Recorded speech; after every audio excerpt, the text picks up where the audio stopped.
What do you get when you cross a know-it-all newspaper columnist with an awkward, unsophisticated everyman? Yeah. Well, I'm just not sure about that right now.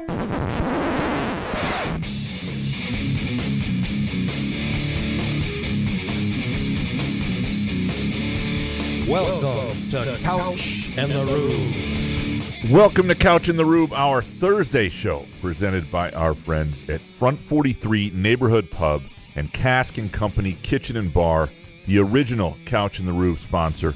That's just north of Frandor near the Lansing-East Lansing border on East Saginaw. Incredible place to watch the World Cup, for lunch, for a work, for a date, for a date with your wife, with your mistress, with whoever it might be. They won't tell you anybody. Oh, sorry, we should start this over. That's probably not the way they want to go. It's an incredible place. It's an incredible place for any sort of outing. Two distinct vibes, one outstanding menu and drink selection. Front 43 and Cask & Company near the Lansing-East Lansing border. Jason, my friend, how are you doing, brother? I do hear your voice in my head when I take a shit. Yeah, we don't have enough time for all of that. People are nuts. I'm not nuts. They're nuts. That's crazy. What's up, buddy? You have that World Cup glow going with you. Do I? Yeah. You excited? I am excited. You and Scott Powers? Yeah. I'm excited for you. As much as I think soccer blows, I'm happy for you guys. Because I know that's it means a lot to you. And last week when I went to the memorial, and that meant a lot to me, you wished me well. So I'm wishing you guys well. I want you guys to have fun. We enjoy the hang as much as the soccer. Like he and I, we don't get to hang out quite as much as we used to. And so it's like 4 days of just being in your 20s again, even though you're in your 40s. Now, how is this working out with having a new child? Because that is the fascinating part to me, is that you're leaving your newborn child to go to the World Cup for 4 days. So are you excited a little bit? Like, you're going to miss your child. I know that. You love your kid. Yeah. But there's got to be a part of you that's like, oh, fuck yes.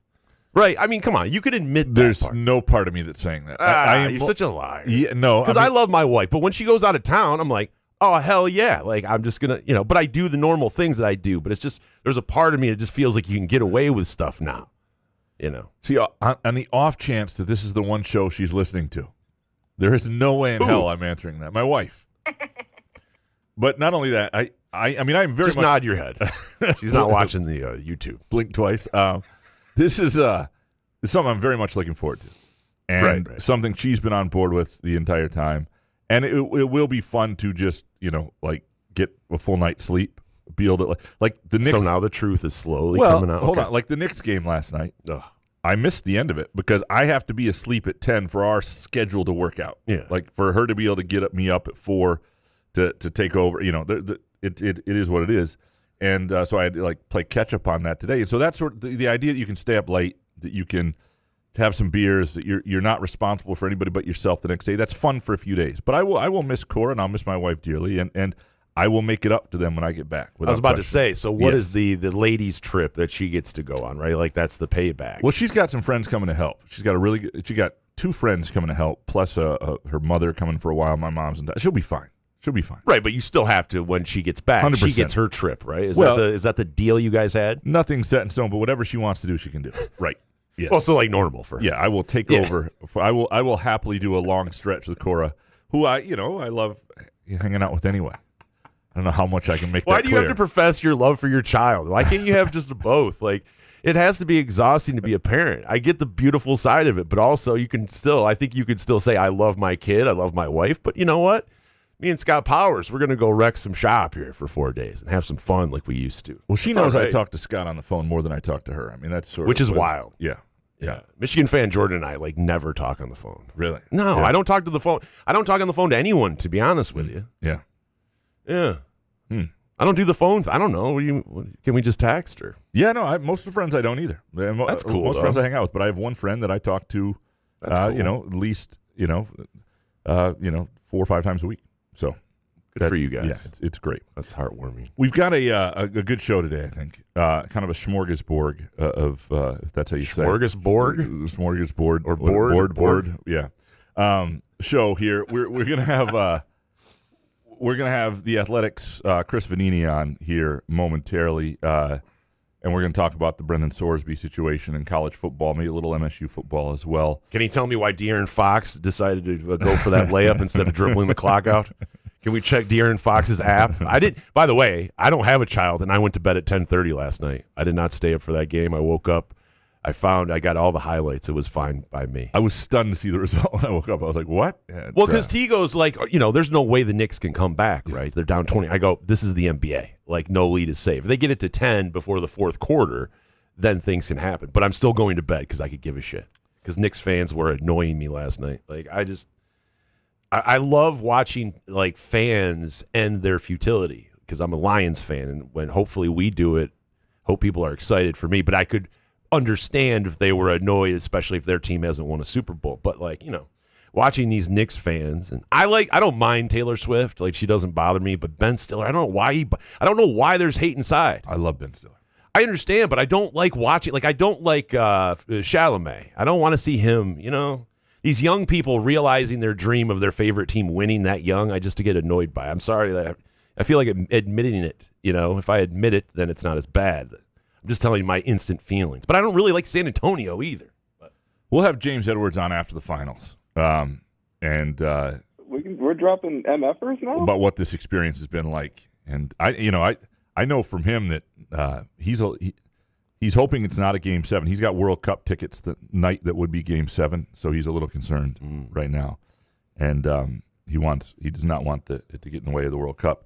We will do a little what we're betting a little later as well this weekend, including I have some good World Cup bets. One can't miss, like 7-part parlay that I'm telling you, it's the play of the century.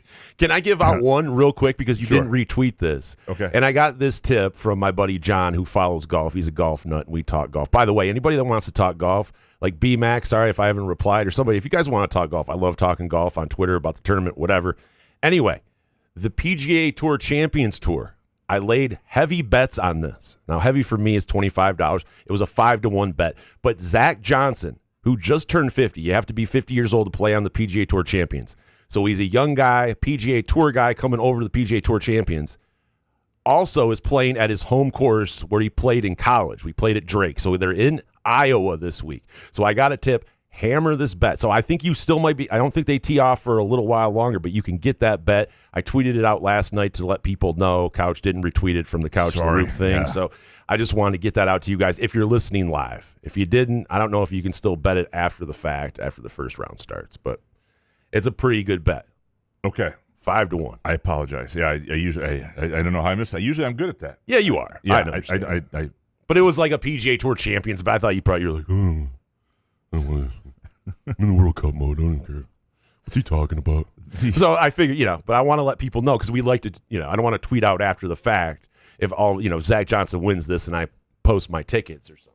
Yeah. No, But anyway, you guys want to talk golf, hit me up on Twitter or wherever. So we'll also get into the Rema Vassar lawsuit. $25 million threatened lawsuit against Michigan State and sort of the ridiculous. We don't have enough time for all of that. No. Yeah, and of course your Twitter questions and some great stuff and a good conversation. So it will be I think it's going to be a fun show. But Chris Vannini, somebody I've I want to talk to Chris because he's plugged in on what's going on with Sorsby with college football, and he's an MSU guy, an MSU grad.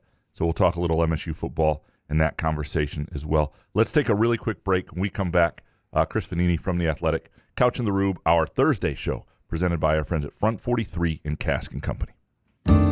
Where else can you cheer on your team? Enjoy a mouth-watering burger or savory sushi. Sip on handcrafted cocktails or one of 46 beers on tap. Take your game day or date night to Cask & Company Kitchen and Bar or Front 43 Neighborhood Pub near Frandor. Two amazing places with one awesome blended modern American-Asian menu. Catch the game on one of 30 60-inch TVs or stop in for the all-you-can-eat lunch buffet.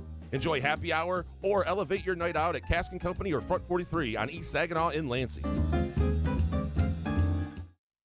Come enjoy irresistible, award-winning, handcrafted donuts and locally roasted coffee at Groovy Donuts. Surprise your family or coworkers with special holiday designs and flavors, or put the perfect finishing touch on an event with a custom order. Birthdays, weddings, gender reveals, our friends at Groovy Donuts are your answer. Experience the Groovy Donuts difference for yourself on Lake Lansing Road in East Lansing or in Williamston. Get more information or place an order at groovydonuts.com. Firekeeper's Online Casino and Sportsbook is the site to play. From your phone, tablet, or laptop. Get in on all the football action with pre- and in-game wagering. There's showdowns every week in football that you can't miss. Plus, the college and pro hoops are red hot, and the pucks are cool. Get your first casino deposit and sports wager matched up to $500 each. Terms and conditions apply. Must be 21 or older and located in Michigan. Gambling problem? Call the Michigan Problem Gambling Helpline at 1-800-270-7117. Please like and subscribe to the Couch and the Rube YouTube channel. Also download podcast episodes wherever you get your podcasts. For sponsorship opportunities, email Jason at couchandtherube.com.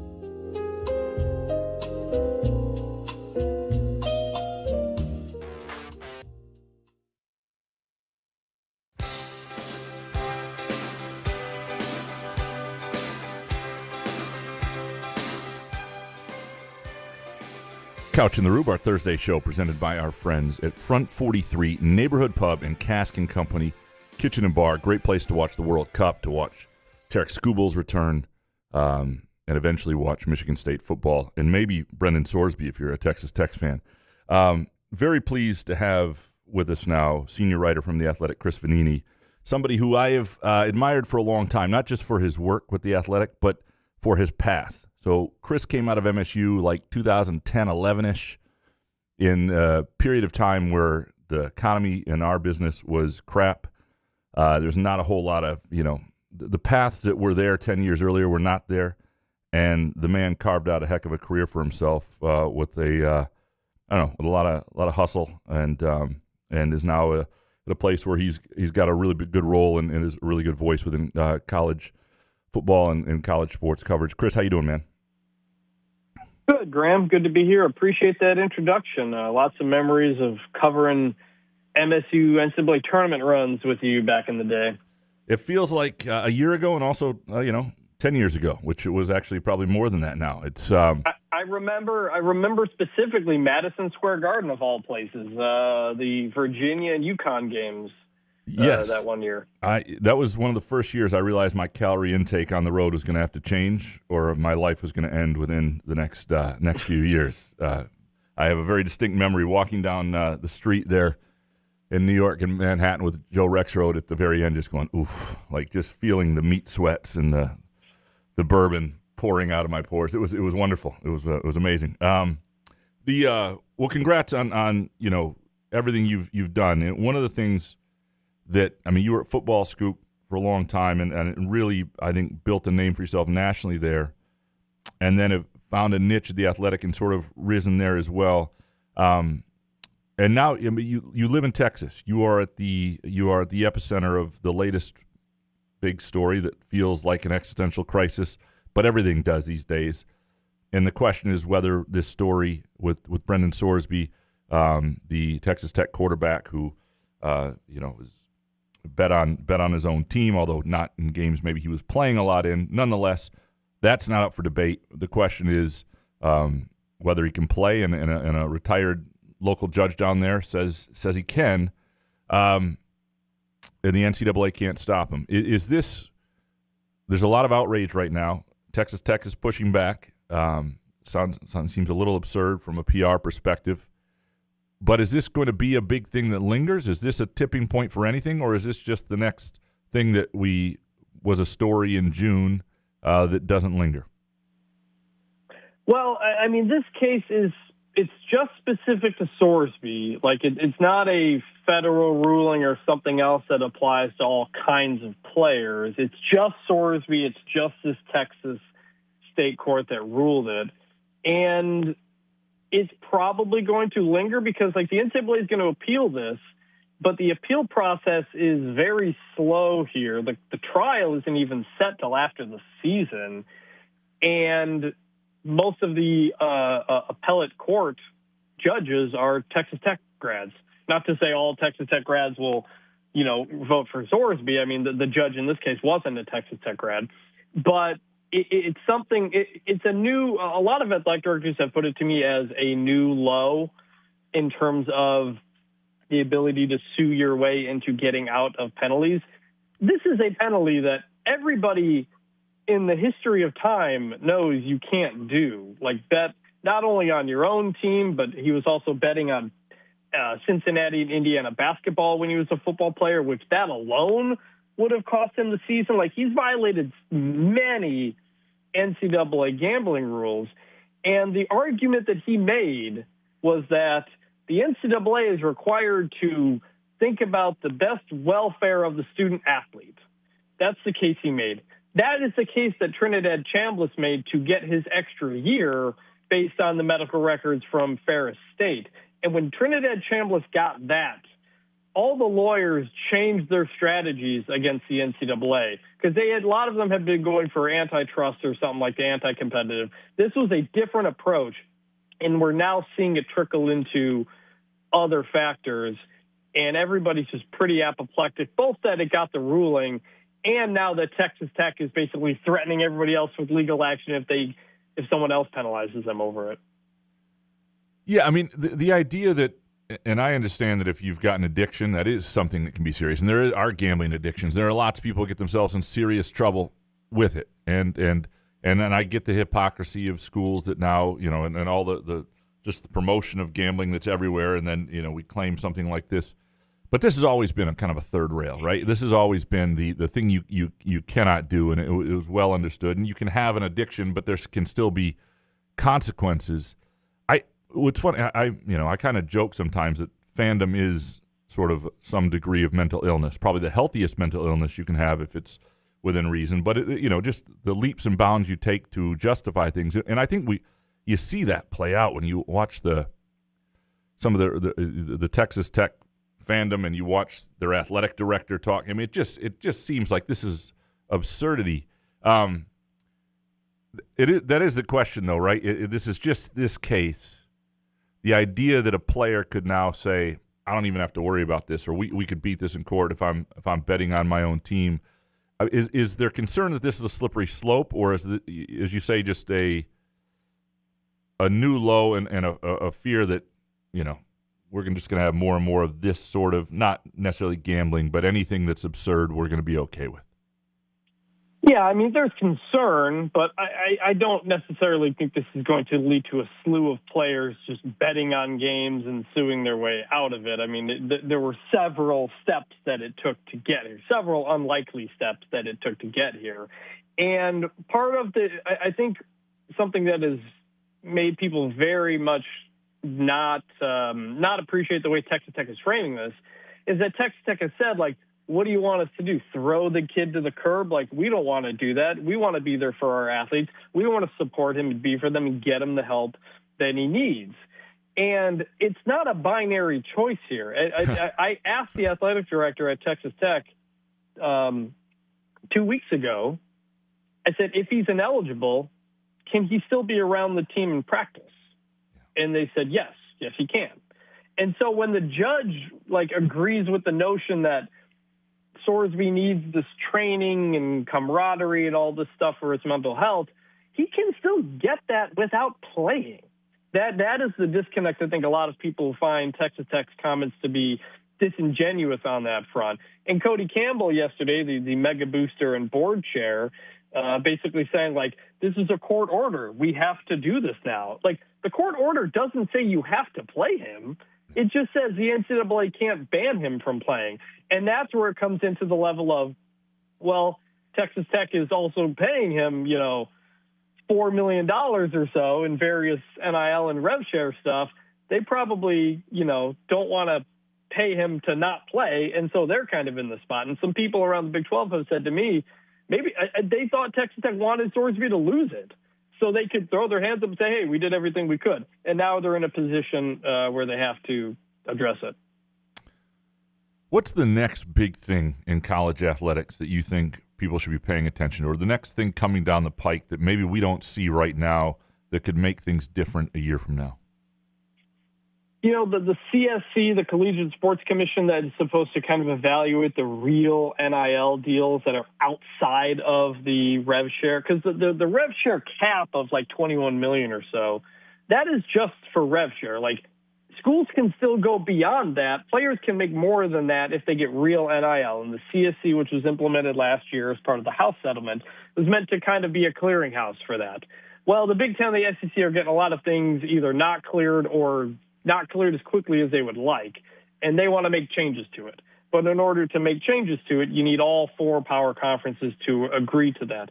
So they're discussing that this month, actually, about what they can do. Do you raise the thresholds for reviews? Do you do other types of things? And if the CSC doesn't have legitimacy, then there really is no cap or guardrails for anything, and rosters continue to go up and up. So that's something to watch. It's very in the weeds and kind of boring, but that's another thing a lot of people are looking at. Because I think a lot of people, I get this question all the time. How can people have a $40 million roster if 16 million tops out of the rev share is going to, football or something? How can you have the extra 24 million? How does that get through the CSC? What is that? I understand people are doing things through sponsors and the Learfields and the Playflies and all that stuff through the school's media rights partners. But it does seem sort of absurd that this is supposed to be some sort of mechanism that creates legitimate NIL, and yet you still have rosters that point to the idea that there's no way this stuff's legitimate. Right, and like Sorsby, like the 4 or 5 million, like I said, that's not all from Texas Tech. Some of that is from like Adidas. Yeah. And so the Adidas part is not part of the cap. The Adidas part is beyond the cap. And like when players sign contracts with schools right now, they're not signing one. Some of them are signing like 4 or 5. Here's one with the school. Here's one with your Learfield MMR company. Here's one with your Adidas or whatever. Here's one with the car dealership. So it's kind of like all together like that. And those ones that are not rev share are how you get above the cap. How legitimate those are, we'll see. Nebraska got denied some of theirs through I think it was Playfield or Playfly or Learfield. One of those MMR companies got denied. They have to resubmit and try some other things. And that's one of those cases where does the Nebraska Attorney General sue over that? Because Nebraska's basically got a law that says you can't prevent this. So that's kind of the next step of where that goes. Because there are some kids who have been promised money in this last offseason who have not gotten the money yet. And because they're still waiting for that to all get through, and people are starting to get kind of upset about it. One of the things that you've become known for, that you've done almost a decade now, is a weekly ranking of what's now, I think, 136 Division I football teams or whatever. That's what it was. 138. 138 now. North Dakota State and Sacramento State coming this year. And so, like, first of all, that it must be very well read because and I read it all the time. It's interesting.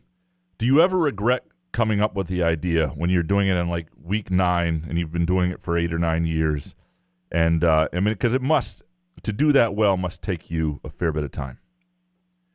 Yeah, I spend most of my Sunday doing it, going through box scores and checking all the games I didn't see and trying to remember who played who and whatnot. To pull back the curtain a bit, I've enjoyed it more the last couple of years because the New York Times likes to post that on the front page of the website. And Sure. so then the numbers are very good. And so that makes it worthwhile. Sometimes, the numbers wouldn't be so good. And I'd be like, oh, I'm wasting all this time for nothing.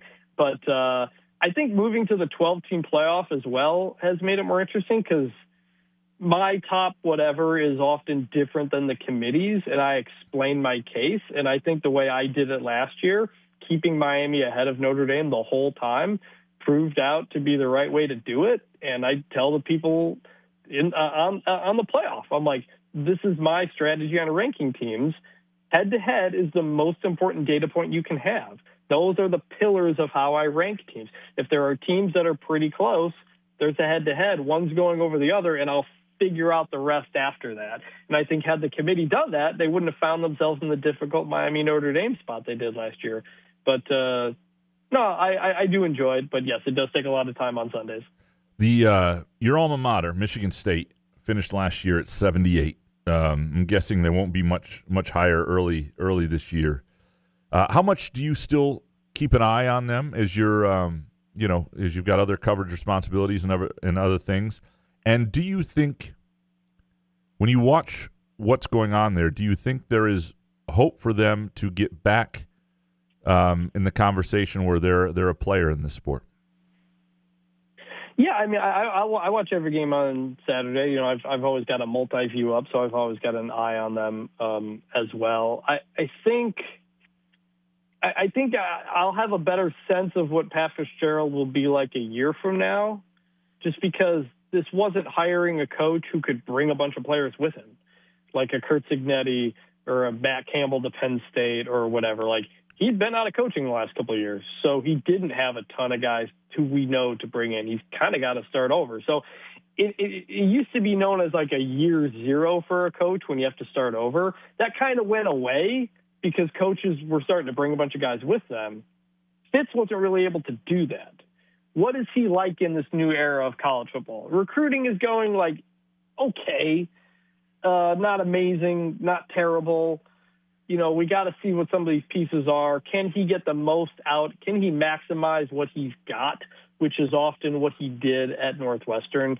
How can he operate in this new era of college football? Because, you know, his end at Northwestern was the beginning of that. It wasn't going very well. So I'm kind of just neutral on it right now. Like, good hire, bad hire, I don't know. I think I gave it like a B or a B- when I graded. There's just a lot of questions you're not going to have answers to until you get into the season. This isn't a guy who won 2 conference championships at Tulane and then moved up. He hasn't won in a while, but he knows the Big Ten. He's got connections in the region. So we just kind of got to wait and see for a minute. You are, last thing here, you are a Man City fan, a Premier League guy, a soccer fan. Who is, do you have a pick and anybody you really like in this World Cup? I mean, it's the thing with the World Cup is you don't get dark horses winning the thing usually. Right, it's usually the best teams win it. I'm going to go with France just because they just have so much unbelievable depth. You know, they won it 2 tournaments ago. They were in the final last time, and they're just as deep and as good as ever. So I think they're the favorite, and they'll be my pick. Chris, I appreciate it. Enjoy the conversation, man. Hope to catch up again soon. Yep, thanks for having me. It's Chris Vannini, senior writer for The Athletic, an MSU guy, born and raised in Michigan as well. Saga is boring. So you just ask him his pick, and that's it? Like, you don't go, good pick, bad pick? You just said, what's your pick? He said, Frank. All right, see you. Well, Chris Vannini, do you agree with him? I mean, do you say, like... We're going to get into our picks. No, not your pick. Do you? I mean, you ask Vannini his pick, and then it's just he gives it to you, and you're, all right. It was just abrupt, is all. It was it's abrupt. Okay. I'm sorry. No, it's okay. I like when soccer is abrupt. It was abrupt, wasn't it? It was just interesting. Sorry. And that's... I mean, because you know about the World Cup. If you like, Jason, who do you think is going to win the Canadian Open? I give you the pick. I can understand you not expounding on it. It's a good... Because you really don't know, but this is like you're going to World Cup games. That's true. France, you ask someone that you know that you... I don't have France winning it, but they're one of the... And he's right in this sense that only... 7 or 8 teams have ever won the World Cup, and one of them, Italy's not there this year. So don't watch. No, so what's the point of watching? What I mean is, it's not a tournament that dark horses usually win. Like, it's possible that Colombia or Portugal or somebody could do it, but like generally speaking, the teams that United States, it's the United States not going to do it. No. Don't put that bet in. I've got a bet that cannot fail. Well, before that, can I just ask about Sorsby? Because I want to talk about. He was talking about Sorsby. Is there an amount of games that Texas Tech would have given him? Like let's say if they would have said 6 games, would that satisfy? No, because what about how about a full season? If Texas Tech suspended him for a full season, would there be as much outrage from other schools? Well, that would have been the end of his career. I think that he's got 1 year of eligibility. Well, I mean, but you have to set a precedent. But if they did a full season, it would have at least been like it would have come across as serious punishment, not just suspending him for their 2 weakest opponents. Yeah. It's the old 2 games suspension. That's like from the Michigan playbook. It's like Sharon Moore and Jim Harbaugh, right? Where they always let's pick these 2 and wait, not this one, and miss this and come back for this, and it's not right. It's not, and it's the whole thing. Just to me, is somebody who's bet on a few games in his life, and you have too. I mean, you run a fucking failed sports book. I mean, so let's be. We and I'm not saying that. We haven't at times in our lives had an inkling to bet whatever was in front of us. There's a little danger in that, right? I gotta say, okay. I never really had that to where the level he was betting. I've never had that level of issue. The credibility in terms of this being a problem for him is the amount of time. I mean, he wasn't betting huge amounts, but the amount he was betting is more than I have ever. I mean, I've had all sorts of ridiculous ideas like, hey, well, if we bet Northern Illinois for this amount, even though they're plus 2,000, well, I've had dumb ideas. Let me call my guy. But dumb ideas are different than like, oh my God, this is on. I need to bet. I need to bet 20 games. Well, today. and when it was with a bookie back in the day, because like now you have to have money in an account to do it, right? But when I was doing it back with right. But when I had a bookie, he would come collect every 2 weeks. So those $100 bets were flying out. There's no way on earth my bet sizing should have been $100 when I was betting Gonzaga games at midnight. Right. So like that is the scary part. And I think with it being legalized, people always want to blame the gambling aspect of it. But it's obviously the people using the thing too. But like the greatest sweat, as you've talked about, is betting $100 you don't have. It's most intense everything. Yeah. And by the way, it's like I was just dealing with a couple white dudes that all got together and decided they were going to run a sports book, which did it better than us. So there wasn't like I was worried about getting my ankle broken. Yeah. I didn't. Maybe they would have went to that length, but I never had to worry about that, thankfully. But yeah, betting $100 that you don't have is really just. It's not even that good at quarterback, but they don't have another option, I don't think, and that's why. But why would you, if you're Texas Tech, like you guys were talking, like why would you sit? Now they're just firing lawsuits, or they're going to sue the Big 12 and all this other shit. It's like because they care about winning. This is the mental illness of football as it is, because there are a lot of fan bases. But what if Sorsby's terrible? Well, yeah, I don't think. You're fighting for a guy that's like, are we sure Sorsby's good? But when you're spending $2 million for defensive linemen, and all of a sudden you don't have a quarterback, it's like, oh crap. So not only your investment in Sorsby's up in the air, your investment in everybody because you don't have a team that can compete. From a fan standpoint, there are a lot of fan bases that would be arguing what Texas Tech is arguing if they were in their shoes. We can all act like it's not, but when push comes to shove, if your team feels threatened, if you feel like my team can't win because of something that's happening, you're going to side with whatever gets your team a chance to win for the most part. Now, there are exceptions. But it makes you look so bad. It does. And you could sit there and drop Sorsby and find another guy. You guys have money. So there's another quarterback out there. I mean, is there at this time of year? I don't think so. You never know. With the amount of money you have, guys can sit there and change their mind, right, or something. I don't know. I'm sure you could figure something out, but just to risk it all, or maybe not all is the wrong word, but for a guy like Sorsby, I'm willing to risk it all for a guy that I know is a purebred arm, but I don't know. Well, as Chris said, there are people at Texas Tech who wish he had lost this because it would have given them an out, and now they feel like they have to back him. But why? The point of this is you can back somebody who now there's loyalty. But you can back somebody. You can be loyal. You don't have to not pay him your part of the rev share. You can be loyal to him to an extent. Now I don't know who all he has contracts with in his NIL deal and what they're, he may not be able to collect on everything. But you could certainly say we're going to give this guy a scholarship. He's going to stay in school. We are going to work with him on this issue. We want him to have a good life, and he's welcome here, and we're going to support him. And what he'd do is he'd try and get in the NFL supplemental draft, but they might have a bigger issue with this at the NFL where they have collective bargaining, and this sort of thing is an automatic no-no. Than they would even, I thought before this week that the NCAA had a huge issue with it as well. It just. And the other teams boycotting, saying they're not going to play Texas, it just rubs me the wrong way. Like, I get what you're trying to do, but why not boycott the whole college season so you can figure this shit out, get some rules, and move on before you ruin this great game, this great sport. There's so much absurdity in college athletics. But people, do that. Stop playing anybody until we figure this shit out. Everybody boycott everybody until we have a plan. Well, you can't afford to exist. It'd be an existential crisis. I understand, but it just seems like it's hypocritical. Like, if you're just going to boycott Texas Tech, I understand that it's some shady dealings, but if the NCAA is so weak and you can just sue and get out of shit, it's hard to blame. Well, to me, this is a bad. That's what this whole thing has turned into, is what Texas Tech is, and now we're mad at Texas Tech. Well, and the whole legal system. I mean, the idea that there should, But that's been going on forever, Graham. There's been judges everywhere that would get around certain shit. Really, if you need a guy to play, you can find a judge anywhere. It doesn't go on in Texas. It goes on in Michigan. It goes on. I'm going to go be a Howard Dean, whatever. You shouldn't be in a world. In a system should not be set up so that you can go find a federal judge in your back fucking yard. Yeah, and why not? That's the way the world works, dude. Right. I don't like it either, and I would vote for anything against whatever's happening. But it goes on, and let's not act like it's just the first time we've ever seen it. Yeah.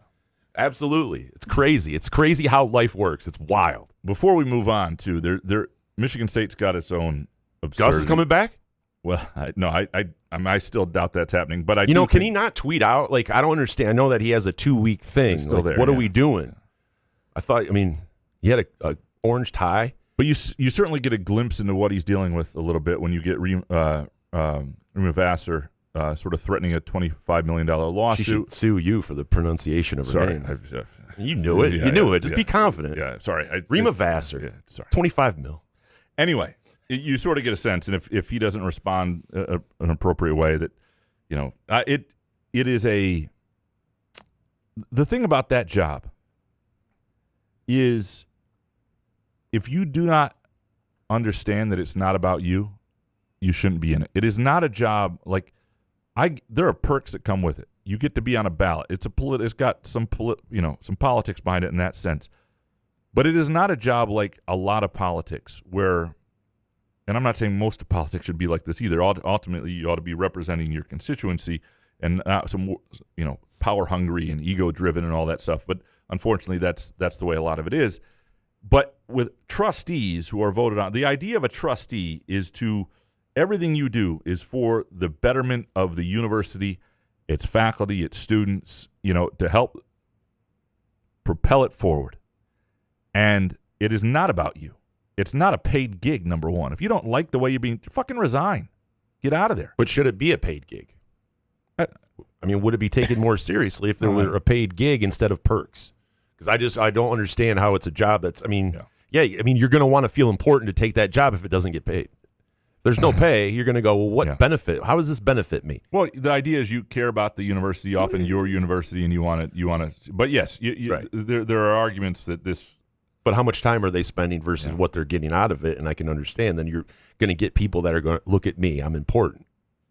It gives you some insight into the shit show that is, though, right? It's like, it's apparently, and this is good reporting from Sarah Atwood at the Detroit News, who's our former LSJ news writer as well. Basically, that this was a detailed 20-plus page document how she believes the university and her fellow trustees repeatedly violated her civil rights, including her First Amendment and due process rights, and repeatedly broke the MSU board policy to attack her. And if he doesn't, the letter dated May 17th was sent to President Kevin Guskowitz, Board Chair Brianna Scott, and General Counsel Brian Quinn, and asked Guskowitz to respond by 5 p.m. June 17th. If he does not respond in a meaningful manner, her attorneys will file a lawsuit in federal court against the university. Maybe this judge in Texas is available for her. We have our own, I think. Oh, yeah. Somebody's going to. Yeah. It's, I don't know. It's just gross. That's what it is. It's. But is this new? Whitmer should have taken her off the board 2 years ago. Governor Whitmer should have had the opportunity to. Did not. And you should have pressed her on that in the interview. When I had her here? Yeah. Should have pressed her on that. Yeah, probably should have. Could have went viral. Yeah, that would have been great. Out of the blue, we're talking about like rivalry week, and here I'm like, so. Couch is sweaty. My God, dude. Let's take a really quick break. When we come back, we will we'll deal into what we're betting this weekend and the can't miss soccer parlay and your questions on MSU football, basketball, and everything else in the world.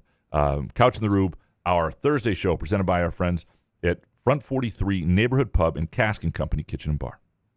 Come enjoy irresistible, award-winning, handcrafted donuts and locally roasted coffee at Groovy Donuts. Surprise your family or coworkers with special holiday designs and flavors, or put the perfect finishing touch on an event with a custom order.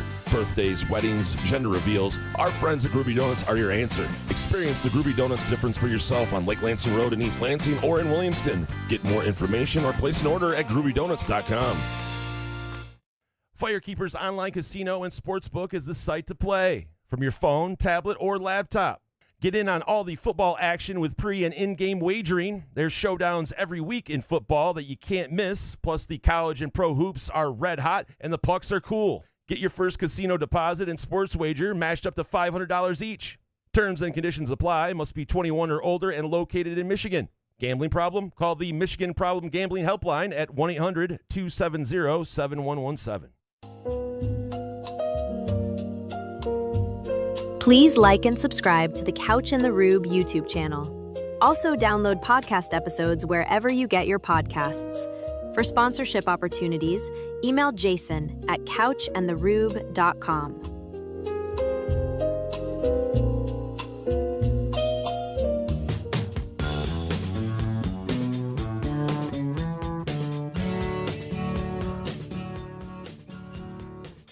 Couch in the Rube, our Thursday show presented by our friends at Front 43 Neighborhood Pub and Cask & Company Kitchen and Bar. Now with a private room available. If you contact Cask & Company, you can set yourself up for a work gathering, whatever it might be, any sort of, just want to be alone in there, you want to have a party. It's a great way to get the full food and drink experience of Cask & Company in Front 43 with your own private party, or swing on by either place or two adjoining restaurants, both with this modern American Asian menu.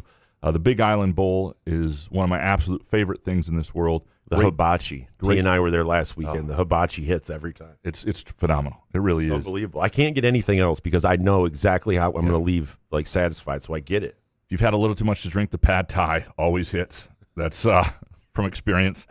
And a great place to take people. People ask me, where should I take somebody? I always recommend Front 43 and Cask & Company. It never failed me. Always comes back with great reviews. For any occasion, Front 43 and Cask & Company. Great reservation system at caskandcompany.com as well, which I recommend the busy times on the weekends. And it's a place you can watch the World Cup. They're excited to have the World Cup games going. And that starts really today with the Mexico South Africa game. South Africa? Fuck. Saudi. Fuck. Hold on. Give me some Hoff. That's ridiculous. Yeah, South Africa. I got confused there for a second. Apologies. Ivory Coast. My God. Don't get it wrong. They are in this too. So there is a bet, though, that I really like. And there are several that I like. Like, I like Spain to win the whole thing. What's that pay? They're plus 450, plus 500. Okay. I don't think you need to jump on that right away. What I would do is, people expect Spain to be dominant. Like they were really dominant in the Euros 2 years ago, and that money that I won that, I had plus 800 going in, and that shrunk after the first few games. But they're a favorite already along with France right now. So I don't think the number's going to move. You can watch them for a game or two. Make sure they're as good as they think because there's a 5-round knockout stage after that. Like it's not. You don't need to be. That doesn't need to be something you jump on right away. I like Ecuador to reach the round of 16, which is about even money. I like Jeremy Doku to have most goals for Belgium at plus 700. I think there's good value there. Colombia and Japan each to win their groups. That's plus 200, plus 240. I think there's good value in that as well. But the bet that I love, and you can do this, shop around because there are places that let you parlay it out loud. This is plus 300. The first part of this is a first-time winner. No, right, is what I'm saying. There's not going to be a first-time winner. Again, only 8 teams have ever won the World Cup. 7 of them are in this World Cup. If England, France, Germany, Argentina, Spain, these people have all won it, right? If you think one of them is going to win it again, okay. France, Spain, England, each to reach the round of 16, which is they're each at like minus 375. This is all part of a parlay. Switzerland, who I like a lot, and it outmatches their group to qualify from their group. Qualifying is pretty easy these days. 8 of the 12 third-place teams, these 4-team groups, are going to get into the knockout stages. The U.S. to qualify from the group. Don't love this U.S. team. Like them to get out of the group stage, though, quite a bit. Ecuador to qualify from the group. Like Ecuador a lot. Fairly tough group, but Ecuador is legitimate and a good dark horse. Colombia to qualify from the group. That parlay there, all things that very equally. Wait, that's all one parlay? One parlay plus 300. I love that parlay. How many things have to happen? Is that a 12-leg? 1, 2, 3, 4, 5, 6, 7, Holy 8. Shit. 8 parlay plus 300. And I've never felt better about a parlay in my life. And this includes going back to the MAC in 2009 and MAC football and all that stuff. Is that what you and Scott have been talking about 5 days a week? Is setting up that parlay? No, he doesn't bet on games, and like this certainly. So that is, I know that to me. So he's not going to bet at all, even with like the games you guys go to, not a little sprinkle. He's not a gambler. Yeah, right. But I mean, like, it's a World Cup. You guys planned this. I feel like it'll be one time, one and done. Like, I don't have you place it. He doesn't even have to set up an account. Yeah, no, I get the. Come on, Scott, join the dark side. Yeah, no, it makes sense. I'm not saying. Are you going to bet on the games that you're going to? Oh, because like with Michigan fan Jordan and I, if we go to like a Tigers game, obviously the Lions, we have big bets going. Like, but if we go to a Tigers game, we'll sprinkle, we'll throw something in on it. Yeah, I'll probably put a little something on it. What the fuck? Yeah, I will. Come on. I will. I'll have a little. You just gave us a 9-leg parlay for plus 300. But I have like 20 different futures going. I don't need to do a lot on the individual games. You're going to bet against yourself. Like, we knew that before the World Cup. Before you were betting on it. I wouldn't do that. I wouldn't do that. You're gonna. I know, but you're just not gonna. You just might as well fire it in because you're gonna end up live betting against yourself for sure. Yeah. But there's a lot of good. It's going to be so much fun. I'm happy every day. Yeah, it's going to be a lot of fun. And just the trip, but the World Cup for the next 6 weeks, we've got soccer constantly, and it's going to be an absolutely amazing thing. You said you're betting some golf this weekend. What are you betting this weekend? I bet we gave out the Zach Johnson for the senior tour. Right. I think you can still get those. My Canadian Open at TPC Toronto top 30. I like this. I think you could still bet this live. Alex Fitzpatrick, Christopher Wrighton, and Johnny Kiefer, and that pays 12-1 on that. Got some bombs. Clanton, EJ Ewert, both over 200-1. Jackson Suber for the Canadian Open. I listen to the people that know more golf than me, and they're telling you to sprinkle on some of these long shot guys. But I also evened out my card with Brooks Koepka at 33-1 for a somewhat smart bet. And of course, the first round leaders, which you could still get, Mackenzie Hughes and Andrew Putnam. But those are just sprinkle little bets. But also, Scooble coming back on Saturday. Graham, are you done betting against the Tigers now? I mean, you did win last night, so you won your money. But are you gonna fire against Scooble? I'm not going to do it. No, and there's certain, even Melton, they've got enough guys. Melton and Scooble, there are a few guys now that I'm a little nervous about. They're getting healthier, and I don't want to, like. I mean, Scooble's really healthy. I mean, I don't know if you've seen him. He looks like, by God. Homeboy's been eating. Moving those loose bodies with his elbow up to his, Jesus. I'm probably going to tail or fade my own bet. I'm probably going to stop doing it for a little while just to see what happens. Flaherty will still be there. Flaherty, I will still continue to bet against Flaherty. That's without question. Okay. One other thing, by the way, for the Golden Ball winner in the I like Pedri at 20-1. Golden Ball? Golden Ball. What does that mean? It's like the MVP. Yes, the MVP is a great way of putting it. It's not the Golden Boot. It's the Golden Ball. The Golden Boot is for the top goal scorer. Golden Ball is like the MVP. Like the One Ball Bainey Award? It's the One Ball Bainey Award. Yes. Your guys' awards are confusing. Well, yeah, the Golden Ball is the best overall player. Oh. Pedri, who plays for Spain, who is going to control a lot of things at 20-1. I also very much like the who's the Magic Underwear Award winner? That's Messi. Yeah, that's Messi. The guy is 39. He's still playing, right? He is still playing. Okay. Yeah, a lot of geriatrics in this World Cup, guys who don't play a lot of two-way soccer, but are there to score and get the absolute glory. All right, do we want to dig into these questions? No, let's talk more soccer. Excellent. Dominic up first. Oh wow, up first. Couch wants us to be better with MSU recruiting misses. Shit, man. Why didn't you say something? For the last decade of Redbox Bowls and Brandon Sowards and Alan Haller and Reverend Jonathan Smith and Harlan Barnett and a fake Michigan Natty, you're right. We are the problem here. Yeah. It's a fair point, Dominic. I'm just saying, like, June, I get the long-term frustration. First-year coach in June, and you can take out a decade of frustration on Pat Fitzgerald, or you can watch the World Cup and you understand why some people would be annoyed with you. Of like, I do. We have to just keep sitting and going like, okay, this is okay. We're gonna take our time.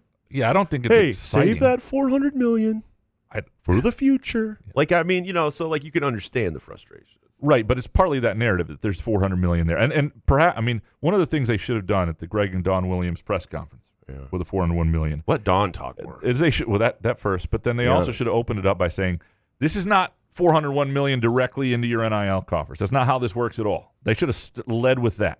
Or tell us how much money is actually available to the football program. And then we can go from there whether or not we're going to give a shit. Because if you're not in the stratosphere of some of these other schools, then why should we care? Yeah. Ultimately, the contracts with the football players, though, are coming. Vannini was talking about. It's not just... It's the Learfields, it's the Adidases, it's all that. It's not the collective world. So let's get an Adidas. Let's get what do we got? Yeah, that's what. Let's get a shoe company. That's what you're trying to do for some of this shit. Yeah. All right, Dominic. So everyone is clear. The idea to parlay the Tigers and Orioles losing in 2019 was Couch's idea. I forgot about that. Every year he references it as we really misread that one. No, Graham, we did not misread. You did. Orioles won like 6 in a row. Don't lump the rest of us in with you, bub. That was brutal. The Orioles were just as bad as that Tigers team. As soon as we jumped on them, it was like 6 straight up. It's like every time I live bet a golfer, they immediately bogey. Oh, man. I swear to God. It's the only stat I wish I could track. Every time I live bet a golfer. It's unbelievable. Happens to me in tennis sometimes. It's like, oh, they got this. Nope, broken. Oh, good. Oh, this guy's looking great. Yeah. Fire that bet. Dominic Couch, did you seriously, Graham Stout, a question from bitch about fucking Chipotle? Did you really? I don't. You couldn't take a hard line on Chipotle? Chipotle, right? Yeah. What'd you say? You keep calling it Chipotle. I said Chipotle. It's not Chipotle. It's Chipotle. Fuck. What'd I say? Chipotle. $60 million for Pat McAfee, and now this sports journalism is nearing its end. By the way, the $60 million for McAfee, you know what I read the most yesterday about that story? Everybody said the same thing, and I feel the same way. It's like, I understand, I don't hate McAfee. I just don't understand. And I don't understand how ESPN cries poor. Does he really generate that much money? If he does, more power to you, dude. I mean, you got to remember, McAfee bet on himself. I respect that because he was with Barstool, and he didn't like the situation at Barstool, bounced from them, which I thought was crazy. This guy was a punter. He was making $1 million a year. But then he bounces and does his own thing, and he's going to get 60. Like, for what he's built, it is so impressive. I don't watch it. I can't really. I don't understand A.J. Hawk sitting on the camera the whole time. I've met A.J. Hawk, nice dude. If I was him, I would be like, Pat, why do I have to be on TV the whole fucking time? Like, I don't say anything. I just stare. They zoom in on you. It seems like at some point they would have replaced Hawk. You know, like, it's but you don't need someone on if he's not going to talk. You don't need to leave him up there. If he breaks in, like, doesn't he have someone directing the show? Like, you know what I mean? If AJ Hawk has a point or he starts talking, that's all right. Take camera 2. You don't need to leave him up there the whole time. I just don't understand. So McAfee isn't for me. But so what I'm saying is the McAfee story. I was reading the same thing. The takes from other people is like they felt the same way. You're worth what somebody will pay you. You know, and it's amazing. I don't know who else was competing for him here, but apparently, right. That's what I mean. The $60 million. Yeah. What? And by the way, I don't remember Graham. I didn't know the Chipotle thing was coming. Chipotle. Yes. And McGognicle. And I didn't mean that. Graham Stout. Why do you apologize? Well, I mean, do you gotta have a straight line on whether or not you'd have a burrito or not? I mean, I like it. Okay. Yeah. I mean, it's no Front 43 and Casking. I think he was shocked by intern Nolan just busting that out. Like, he was expecting, because you remember that was in the takes thing. Yeah. And then you were like, what's your next take? And you were probably expecting him to go like it came out of nowhere. Some sports thing. A little out of left field. And Couch, like, his brain just immediately explodes a little bit. Correct. So he doesn't know how to take it. Because his brain is scanning whether or not it's misogynistic. Is this funny? Should I be offended? All those things. All of those things happen. So that's probably why he short-circuited. Last one from Dominic. Bonus. Jason, can you and Nolan do a show Friday? 50 mgs a piece and all the W words you please. Yeah. Intern Nolan, he could use 50 mgs, man. These young kids have so much energy. Oh, my God. Holy shit. Energy. Yeah, they're fired up. Yeah, that's good. Yeah, no. Firing on all cylinders. Remember that time? Remember that time to be alive? God damn. Finishing everybody's sentences for you. The first time I did when I was in college and did like a sports talk show at the Columbia College radio station. Where's that tape? It's out there, actually. Yeah, some of them were okay because I wasn't their main guy. I came in as like their Bears analyst. I'd have to watch these Bears games. Where is this? Who do I contact? I can. Let's do it. Doug North ran the show back in the day. Mike North's nephew. All right, tell the people at home who the North boys are. Sorry. Anyway, there's a lot of tape out there that we don't need, but it would be a fun show to edit together. I have my calls from when I was 18. We could play those. We could have a show. We'll have a show around it. It'll be fun. What do you think's worse? Let me ask you this: the Ebling fake play-by-play of unless you have like audio from 9/11, the NBA Finals, or my first solo LCC men's and women's basketball game in 1990, like winter of 98, 99 or whatever. What's worse? Or worse. What I'd rather hear?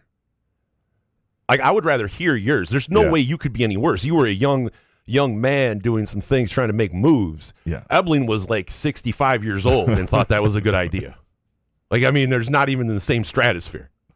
I mean, the guy, with all the technology we have, he didn't come up with this idea in 1995. It was like 2020 or 2018, 2019 or something where we had technology. And he thought, hey, I got a great idea. We're going to do an old basketball game that never happened, by the way. Yeah. And we're going to do a play-by-play on radio. Yeah. Yeah, back in the day, see? We also used to gather around the radio. He knew it was a bad idea because he did it when the Hewards were out of town. He knew it. There's nobody to check him on it. I don't even think Jeff Heward could stop that train, though. Yeah. You know what I mean? Because I wouldn't blame him because I would hear that idea. I'm like, I don't know. Fucking let's see what happens here. Absolute catastrophe, or he had Tom Izzo on. Was Izzo on one of the days? Izzo was on the pregame show. I was here with it was me and Darian Harris. And, dude, I had to run the board for one of them. I'm telling you, I would rather, it would be interesting to hear that back a little bit. Yeah. And see how long we could take. But you just doing a basketball game, I mean, it's hard to shit on a young person doing, we watch Big Ten Plus for God's sake, and you have to be nice to those young people. Yeah, I just remember. Even though they're asking $12.99 a month. The guy I was supposed to do it with, it was supposed to be two of us, right? A lot easier, as you know, two than solo. Yeah. It was like a huge snowstorm, and I lived like a mile from LCC, so I could get there, and he couldn't get whatever it was. He couldn't get there. And so the very first game I ever had to do was just me for 4 hours of men's and There has to be an basketball. archive. There has to be. Insane. I could listen to all 4 hours. Yeah. I really think. I'm also seeing that guy in New York at the World Cup as well. The Dream. Yeah. Ask him if he has it. Ask him if he has any games. He might. I still have some of them. I'll see what I have. I'll see in the basement. They're on little tapes. There's no. I don't understand why you wouldn't want to find this. It can only mean gold for us. Like, come on, this is good for the show. The Dream next. One of the best classic Graham takes is that MSU football should use most of its resources building a massive offensive line. Do you have any examples of the teams actually doing this? It seems foolproof. Even a mediocre quarterback and running back will look great if they have no pressure and huge holes. I haven't. I mean, obviously Wisconsin had this going, but I don't think this was, and they had an emphasis. But in the NIL era, I have not seen anybody do this. I think it's a great idea, and I don't understand why it's not. But especially if you're not a classic power, if you're not somebody where it comes a little easier to, or you're not Texas Tech, where you're out in the middle of the, you just got oil barons and you're in the worst area of Texas, and you just want to spend $1 zillion and you don't give a fuck what everybody else does. Unless you're that, then this is a great way to build a program, something sustainable. The other thing about offensive linemen that's different than receivers, this is another reason to do it, is receiver is a diva position. It just is. And that creates more instability with it and movement. You can find those guys in the portal easier. Big guys don't like to transfer. You do not see good linemen in the portal as much, especially on the offensive line. Like, those are guys, they find a good spot. It's working for them. They're getting paid okay. You got them. you can actually build that thing, and that's another reason. But you're talking about like building a program, building an offensive line kind of group where you got you name them, they have their own sponsorship. They're just, correct. It's kind of a movement of, hey, you come here, this is the group of offensive linemen kind of guys, and, like not necessarily paying guys because it's hard to figure out some of these younger linemen whether or not they're going to be worth the shit, right? To pay them $2 million. You'd have to set up some sort of system when we pay our freshmen this, but it's still better than most places. But we really pay you when you work out here. The other thing is, you would prioritize it over some other positions. Like the idea, if you've got limited resources, you'd say, look, we're going to use this much the offensive line, and occasionally we take a hit somewhere else. But we think if we're strong here, we can. That's the most important thing. That would be the way I'd build it. Matt Boone next. Does MSU athletics have any chance to be big time in football or anything in the future with it being sued left and right? This school gets sued more in the last couple of years than I can't even remember all of them. Well, the school and athletics are separate, right? The athletic department has to be able to stand on its own, and so this is not Rema Vassar saying I'm going to sue the athletic department, right? That's separate. So I don't know. I think, well, first of all, they are big time in certain things, say, or anything. I mean, they're, what would you say Michigan State basketball is a firm top, 10 program right now? They've been to, would you say firm top 10? I would say top 10, yeah. Yeah, even right now, it's firm top 10. Maybe not top 4, right? But I'm talking present day. And if you go over 30 years, obviously, it's probably higher than that. But if you take Izzo away from the program, is it top 10? Yeah, but if you take Hurley away from UConn, what are they? Who knows? So that's it's you take any great coach away, and I understand what you're saying though. So in basketball, you got a top 10. In a few non-revs, you're elite, right? So what you don't have is football. That's the conversation. That's what it is here. So it's football. Can MSU get back to being really relevant in football? Football drives everything from a revenue standpoint. Men's basketball pays for women's basketball. That's what it does. It pays for itself in women's basketball. Football pays for just about everything else. Hockey pays for nothing. Doesn't even pay for itself entirely. Sometimes you can almost break even. Michigan State has not been doing that for a while. Football is what drives everything. And so it's not just the finances of it, but it's what drives the heartbeat of how fans feel. Now, Michigan State, basketball is right there with it. But so they are elite in certain areas. But football is what's going to determine this. And frankly, I don't know. I don't. I didn't see the D'Antonio era coming the way it happened, and then it did. And I don't, do I think Jay Batt is a smart guy who has good ideas and is a really good fundraiser? Yeah. Do I think Fitzgerald knows how to build a program? Yeah. Do I think that the two of them together can make Michigan State an elite college football program in this day and age? I don't know that. You're laughing. So, because what do we do with what you just said? Like, I don't just wait and see. What do you want? Like an answer? Like, yes. Okay, yes. Is there any hope that this team? There is hope. Is there hope that this university wants to win a national championship, or they just want to act like they're a part of things? No, they want. Or they want to sit there and lay back in the cut and watch the world burn, and then come back and be a part of it when everything is regulated and there's actually like guidelines and rules. They definitely don't want to jump into the Texas Tech kind of scenarios. Like those level of schools. You don't want, so we don't have that. So this year, we're just rooting for 6 wins. Despite what we saw at Indiana, which I know grinds everybody's gears because it was a coach that anybody could have had at the time Michigan State had an opening, right? I get it. But, despite what we saw at Indiana, usually there are steps to this. And it doesn't mean, long-term build, but it means the first thing MSU football has to do is be freaking competitive again. Yeah. And that'll from there you can build. You can, okay, now you recruit, people see the vision. See, it's just been so long since it's been that's they got something going there, or that's a threat. You just need something. You go 7-5 and you're in the game against, looking like you're competing against some of the big boys. That's fine. You need, what you need is 1998 Michigan State football to get to the point where you have some talent on the roster like that. Even if you underachieve, or it feels like that. That team felt like, boy, they could, they but beat that Ohio roster State. You actually had to develop, and you had to recruit guys, and there wasn't all the shenanigans, and You have the ability now to use money, and that's the whole question. And then when we talk about the $400 million, you're like, everybody looks at like, well, you can't talk about the $400 million. Wait, it's not all going to football. But like, you can't just how much? But you can't. The idea is you can't just pay players anymore. You can't. If you're Greg Williams, you got to do it through. So you could do it through Actor, sure. You could do it through other things, but you can't. It's just it's not you as just cut like 3,000 jobs, right? It's not as direct. It's not as direct. Whatever. Yeah, but what I'm saying, it's not. It's not like, as, all right, are we going to compete or not? It's not as simple as. Do we have any money? Is there any money at all? Can you just tell me there's some money? Yeah, there's money. Okay, $500K or. Now, I do think losing Guskowitz from an overall fundraising perspective and some of the people they had reeled in is not good.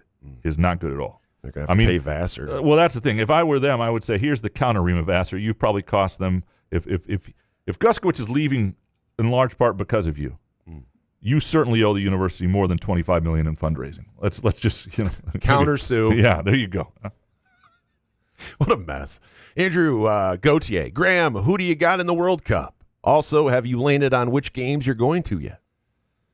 So Spain is probably the best choice. I mean, the team that I like the most. I do.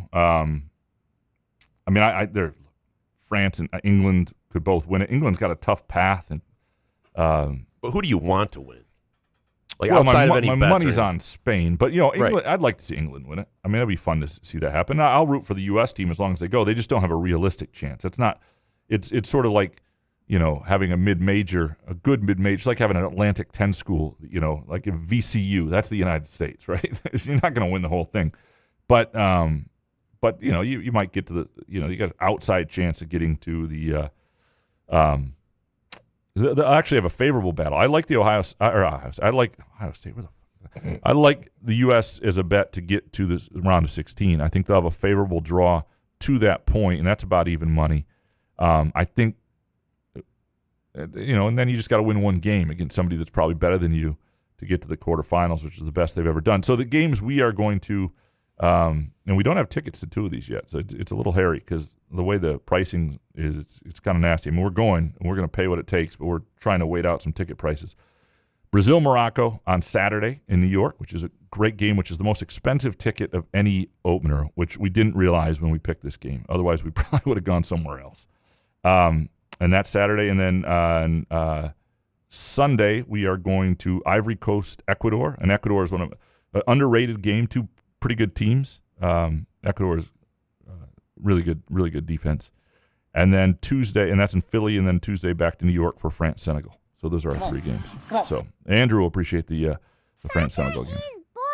Which, by the way, played a famous game in 2002 where Senegal upset the reigning champs, France. And, that led to a whole lot of... Anyway, we'll move on. You awake? Albuquerque's finest next. Which of these teams fails to get out of the group to cook my parlay?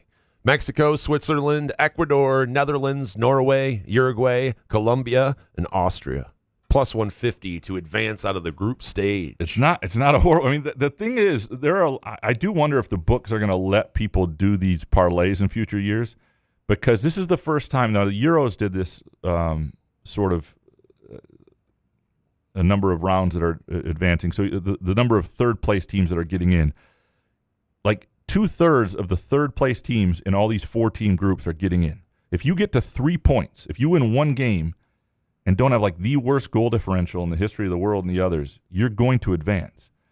And so I would say, give me 1 second. Give me some Hoff for 1 second for that. No.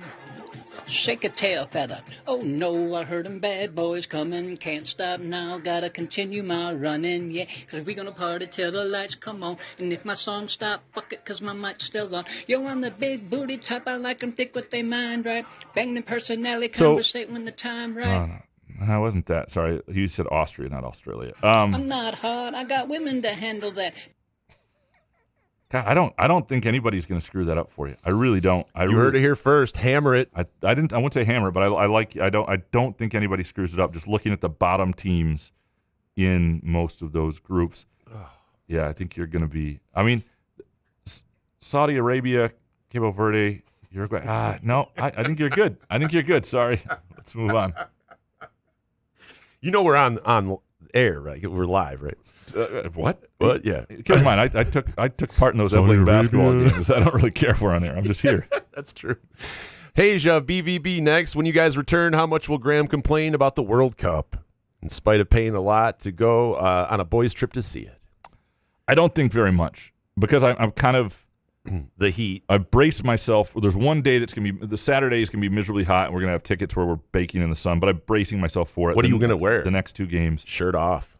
No, God, start whipping that shirt around your head. I mean, go nuts. Yeah, no. Are you going to wear a bucket hat or something? Saturday's going to suck. Yeah, I'm going to have to figure that out because I can't. You haven't figured it out yet?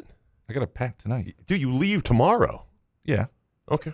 Yeah. I mean, all right. I get like 2 free hours a day when I'm not holding an 8-week-old. So here we go. Oh, new parent. Sorry. Scotty Green's El Camino next. Couch, what player in the World Cup has the best thighs? I know you know. Don't act like you don't.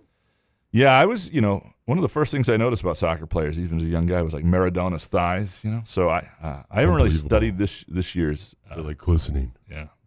Glistening in the sun. Aiden's Child from Aiden's Child, apparently. Number 1, why did Graham quit being a fan of USMNT? That's the men's U.S. team. A, being a sports journalist dulled his fandom for all sports due to being conditioned to observe without bias. B, gambling dulled his fandom for all sports. Winning the bet is the only juice left. And C, he suffers fools gladly, but he doesn't suffer the U.S. brand of play like he did before getting into the English Premier League. It's mostly C. And I used to really, I was betting on games back when the U.S. team was in 2006 and 14. I was really into the 2014 team with Tim Howard making all those saves and everything. I don't find this group, and this group's better than from a talent perspective than any they've ever had. I don't find them as likable. It's just kind of, I don't know, and they just seem whiny. I'll get into them. I'll root like crazy. I'll get into them when they're there. So like sports writers. Yeah, there's whiny sports writers, and yeah. It's like So you should like them. It's like hanging around with my colleagues all the time and myself. Yeah, it's mostly C.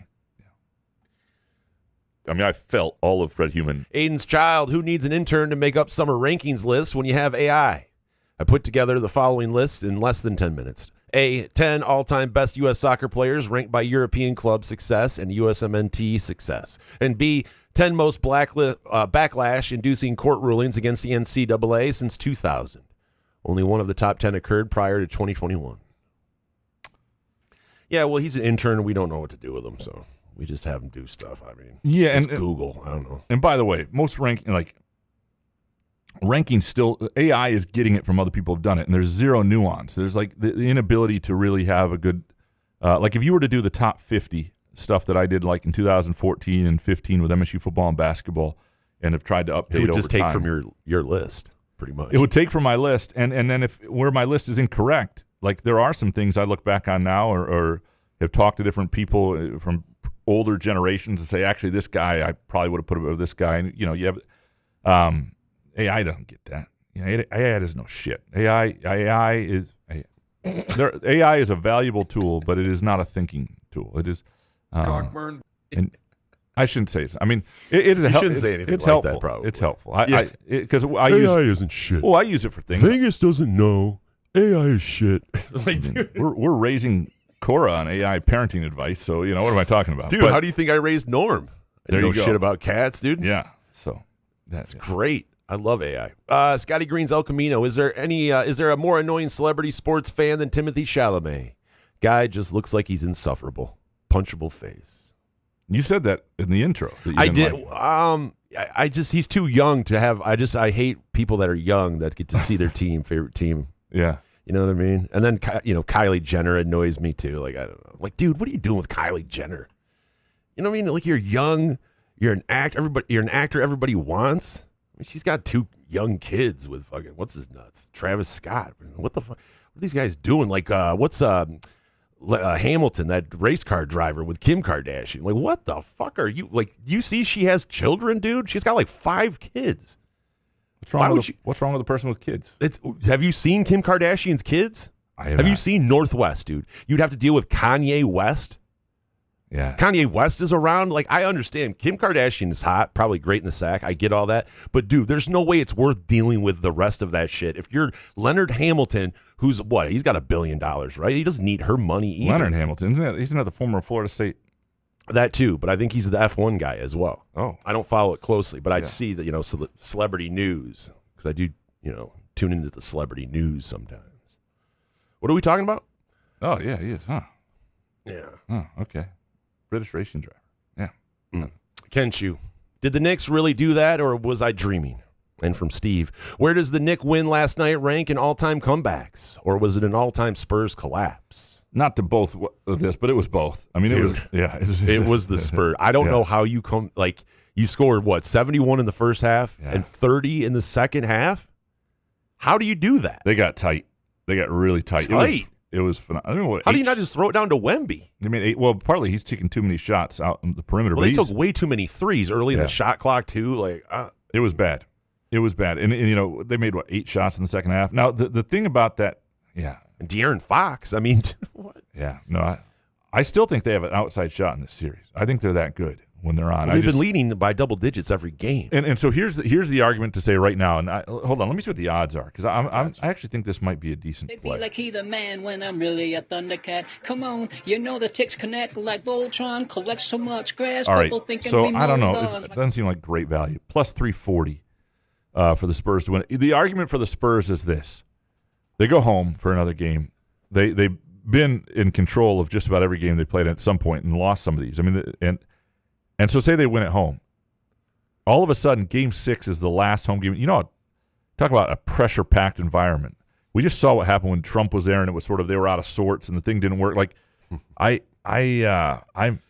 Game 6 would be an interesting game in New York, and then you got Game 7 at home. I don't think it's out of the realm. 340 is probably not enough for me. If it was up around plus 500, I'd be more interested. But boy, Trump and James Dolan sitting next to each other.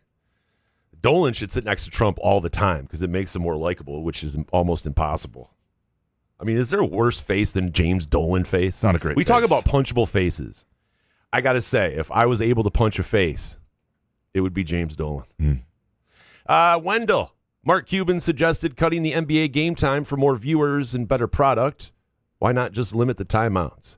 I will never understand how basketball as a product survives when it's a miracle if 3 consecutive possessions happens without a timeout, whistle, or review. Complete ass. Yeah, I see it more in the college game, and notice that there are times where refs just completely ruin the game, and it sucks because it used to be my favorite sport, and it still sometimes is college basketball. But in the NBA is I still like the playoffs. But yeah, no, you have to get rid of some of the timeouts, especially when you have the reviews. Yeah, and some of those that take Yeah, you don't need as I wouldn't cut the minutes though. I think part of the idea is, you should need your bench. You should need you should need depth. If you have a 40-minute game, I don't know, maybe still because it's consecutive, it doesn't do the trick. I would not cut the minutes. I don't think that's the answer. You ought to be able to get though a 48-minute game done in 2 hours. You should be able to do that. Like that's not that difficult. Joseph Stats next. So my choice in the NBA Finals is Taylor Swift and the test of the obnoxious Knicks fans, or the greatest organization in the NBA thanks to 3 rigged lotteries. Screw it. I'm rooting for Portugal plus 800. I don't hate it. Don't like Ronaldo being in the lineup. You got a 41-year-old striker who disrupts what you do, and you're better without him. But I don't love their manager, but love everything about it. And they might have the best midfield. Them in Spain have the 2 best midfields in the World Cup. Why does Taylor Swift get so much hate though? Like she's a nice person. Like a lot of these other vapid, celebrities on the celebrity row, i.e. Kylie Jenner and those, I can understand. But I mean, it's Taylor Swift. I don't know. I know that she's everywhere and that gets annoying to people. But I don't know. I think she's a sweetheart and she's cute. Like I get that. I don't mind seeing her on my TV. I have 0 problem with it. Right. Like and the fact that she wound up with a player who plays she spends half her fall in Kansas City. I love that too. Like it's not like she went. It's not. Well, that's your Hallmark movie fucking side. But that's fair. I like it because it makes my wife happy. But other than that, I get like Travis Kelce is just like, okay, enough of this guy. But when I see Taylor Swift on my TV, I don't sit there and like turn into an incel and like, these women should not be at games. Like Spartholomew, we all agree that the Sorsby situation is ass. So let me ask this. Does the enhanced outrage exist if Texas Tech was a traditional blue blood like Michigan, Ohio State, or Bama? Yes. I mean, it's the behavior as much with this one. First of all, Michigan would outrage everybody. It would be even worse. But would Saban be doing the same thing? I don't know. Like if he was in the Sorsby, if his quarterback was... Yeah, I don't know that he would. I think this might be a bridge too far for Saban. I think this, I would be.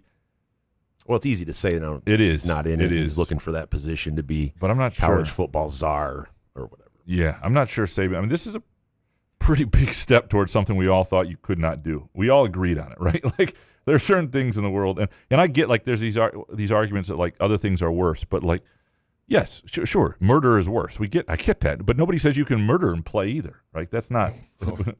Always have to go to the extreme. Sorry. Spartholomew. What did Peasy do to deserve being responsible for my take on Monday? Is this the bitches doing? I love that his nickname's taken off. Yeah.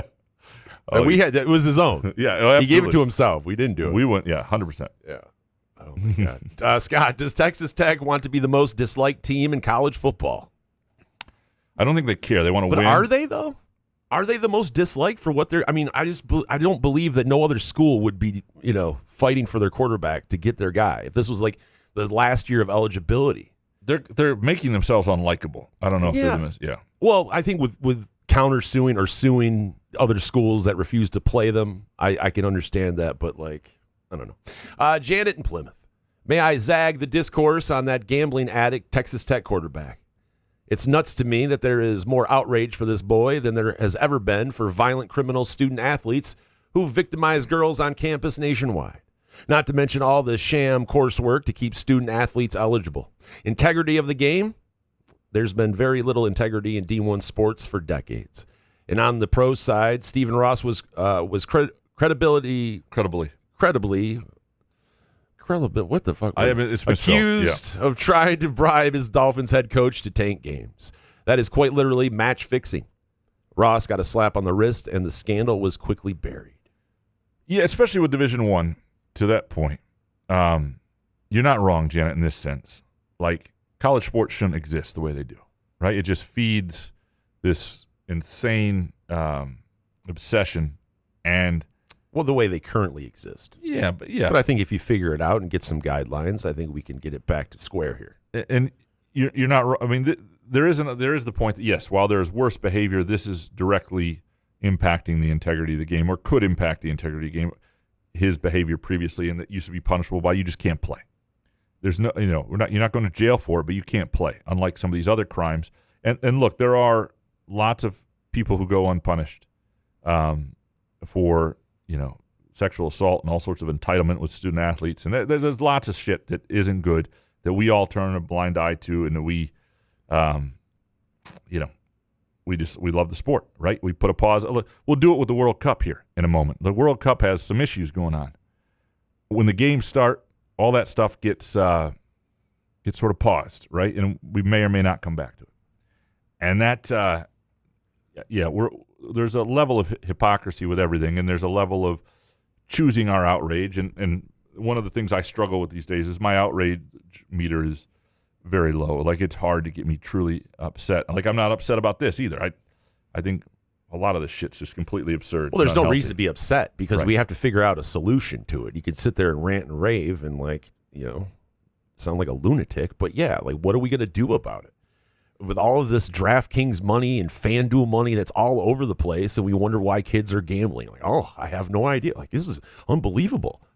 Is everybody like Brendan Sorsby? No. Are they making 60 bets a day? Probably not. But it is still an issue for a lot of young people. Absolutely. And there's money in that DraftKings money, and the amount of ads that air during a game are ridiculous. Maybe we start there. And it's also, a lot of this stuff has become legalized at the time that Sorsby's sort of coming up in it, right? You look at the years that he was really starting to get into it, and when things were getting legalized and where, and it's sort of like... Take some accountability. I mean, just because these things are legalized doesn't mean that you have, just go and abuse them. There should be some adults in the room. It's okay to tell somebody they can't play, you know, and that... But there's too much money involved. No. If Sorsby were a one-star quarterback, we wouldn't have this conversation. 100%. He would have been shit-canned. We get it. He's a good quarterback. Texas Tech wants to win a national championship. And that's the case with a lot of things that are sort of covered up or not seen places. People want those players to play. They want to win. They want their money. And this all goes to our unhealthy mental, talk about needing therapy and mental illness. This is college sports. It's grown-ass people, sounding like they're doofus AD because everybody wants to win. And they all, it's these huge boosters who pour tons of money into college sports with zero return. Like, it's obscene. It's obscene.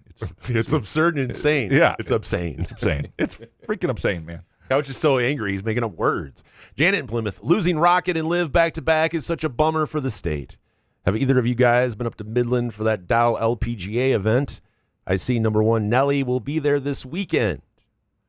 I know, and we were supposed to, Steven Izzo, that's like his event, and I think I was supposed to promote it or talk about it or something. I forgot. So I was like, Steven, you want to come on? And he's like, yeah, I'm going to be working, so. He's up? Yeah, because I know he's doing that. He's doing that one. Yeah. There's one next week that Meyer. I thought that's the one he was doing, so I thought we would have him on next week. Oh. Anyway, but yeah, losing the Rocket, it sucks. But I mean, the Rocket Mortgage is they're pulling out of it. So if they find another sponsor, I think that tournament can stay. I mean, we need some sort of PGA event, and there should be. There are too many good courses. It's too much good history of golf in Michigan. There should be. Detroit Country Club is doing a big renovation, and I thought, thinking probably that they were going to have a tournament. So. Mm. Have Cure Auto Insurance guy do it. He'd love his face around fucking everywhere. Eric Poe and the Eric Poe Open. Just make sure that check cashes or doesn't bounce. But man, I do want to get up there because it's a team event for this LPGA thing. It would be sweet to see Nelly. But yeah. Anyway, Dino Spumoni, this is a multi-tweet hot take on Questions Thursday. Can people F off on this Sorsby stuff? A redshirt freshman making $1 to $100 bets on his team when he didn't even play. This isn't the 1900s White Sox. He got 2 games. Institutions taking the high road is laughable. Same with the talking heads that are sponsored by gambling sites. This isn't shit. People are just pissed at the NCAA because the playing field is even with NIL. And if their school seems to suck at it, it's frustrating because it should be so simple. 2 games is fine. Move on. Yeah, I don't think this is a precedent you want to set. The thing is the NCAA said he couldn't play. This is a local judge. I think the judicial system's the one that takes a hit here. Mm-hmm. This makes you want to, next time you're charged with something, you go in front of a judge, Jason, which your next. So fucking give me the jail time. Be like, you have no authority here. I'll just go find a judge somewhere else.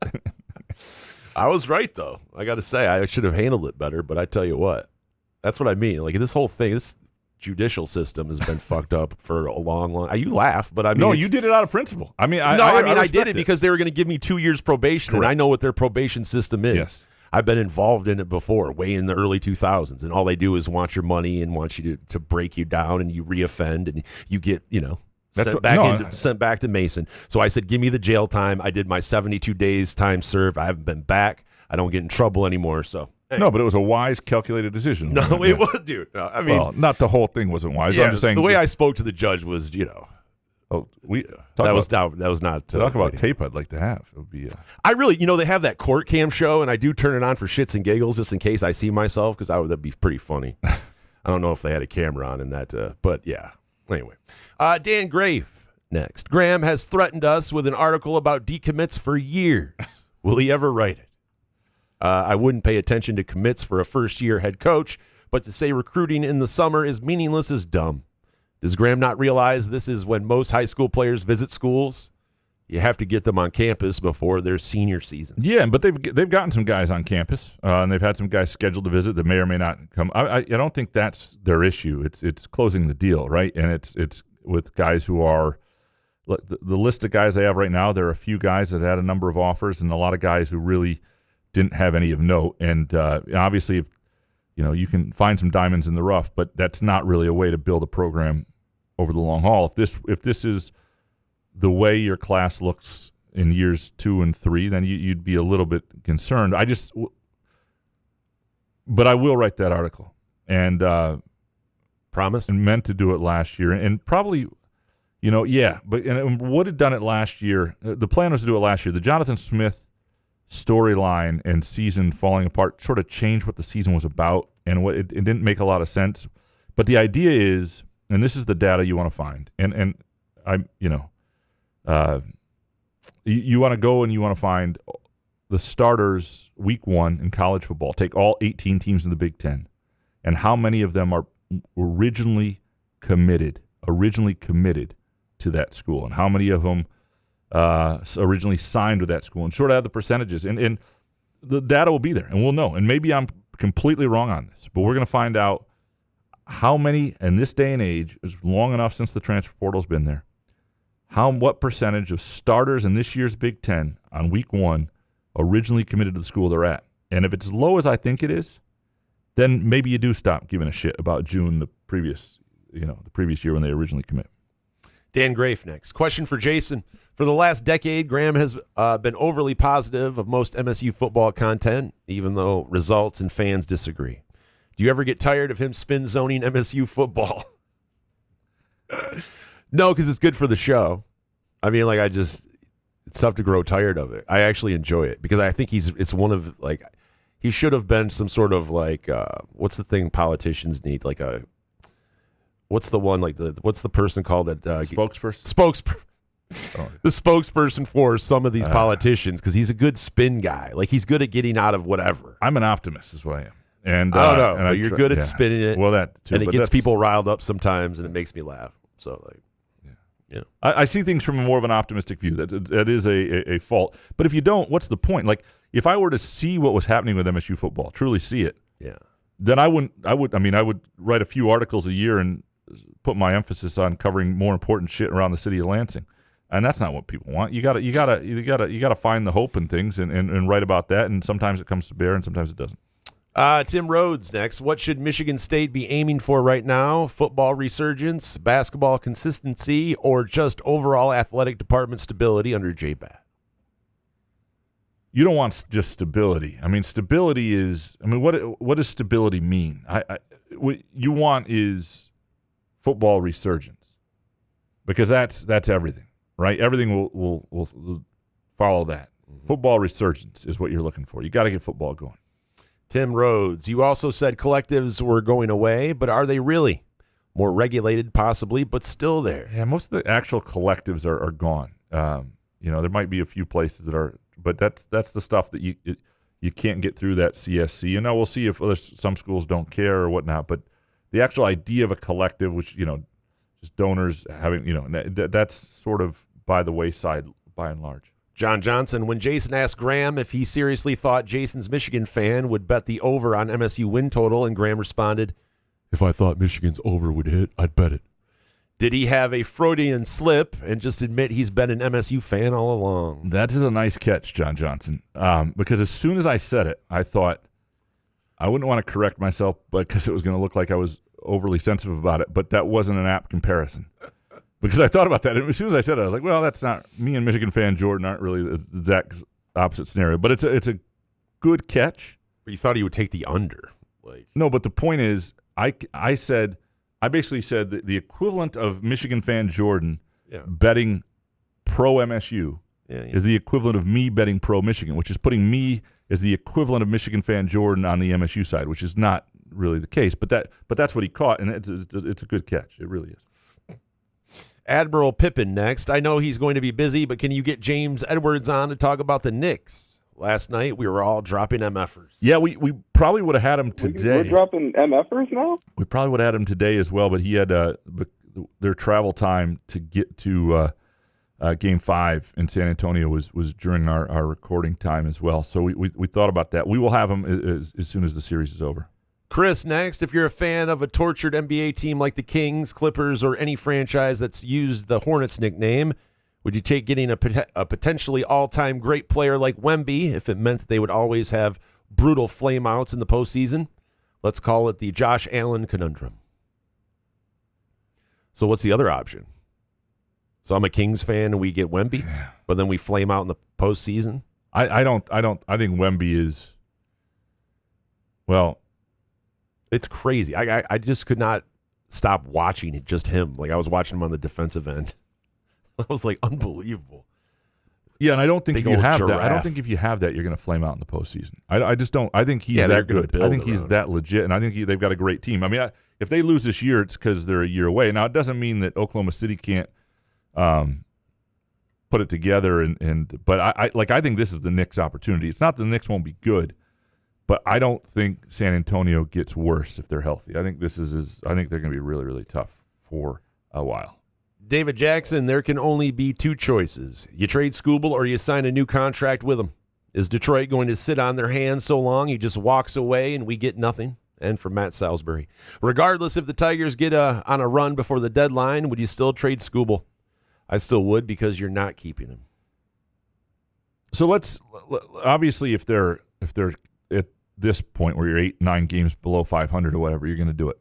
But let's say they're like 6 games out of first place, 4 out of the wild cards in a really shitty American League, and 2 games below 500. Would you get into past July 4th? What are you doing? But you're going to let him walk? Like, Right. I mean, is this team going to win a World Correct. Series? That's what I'm asking. Right.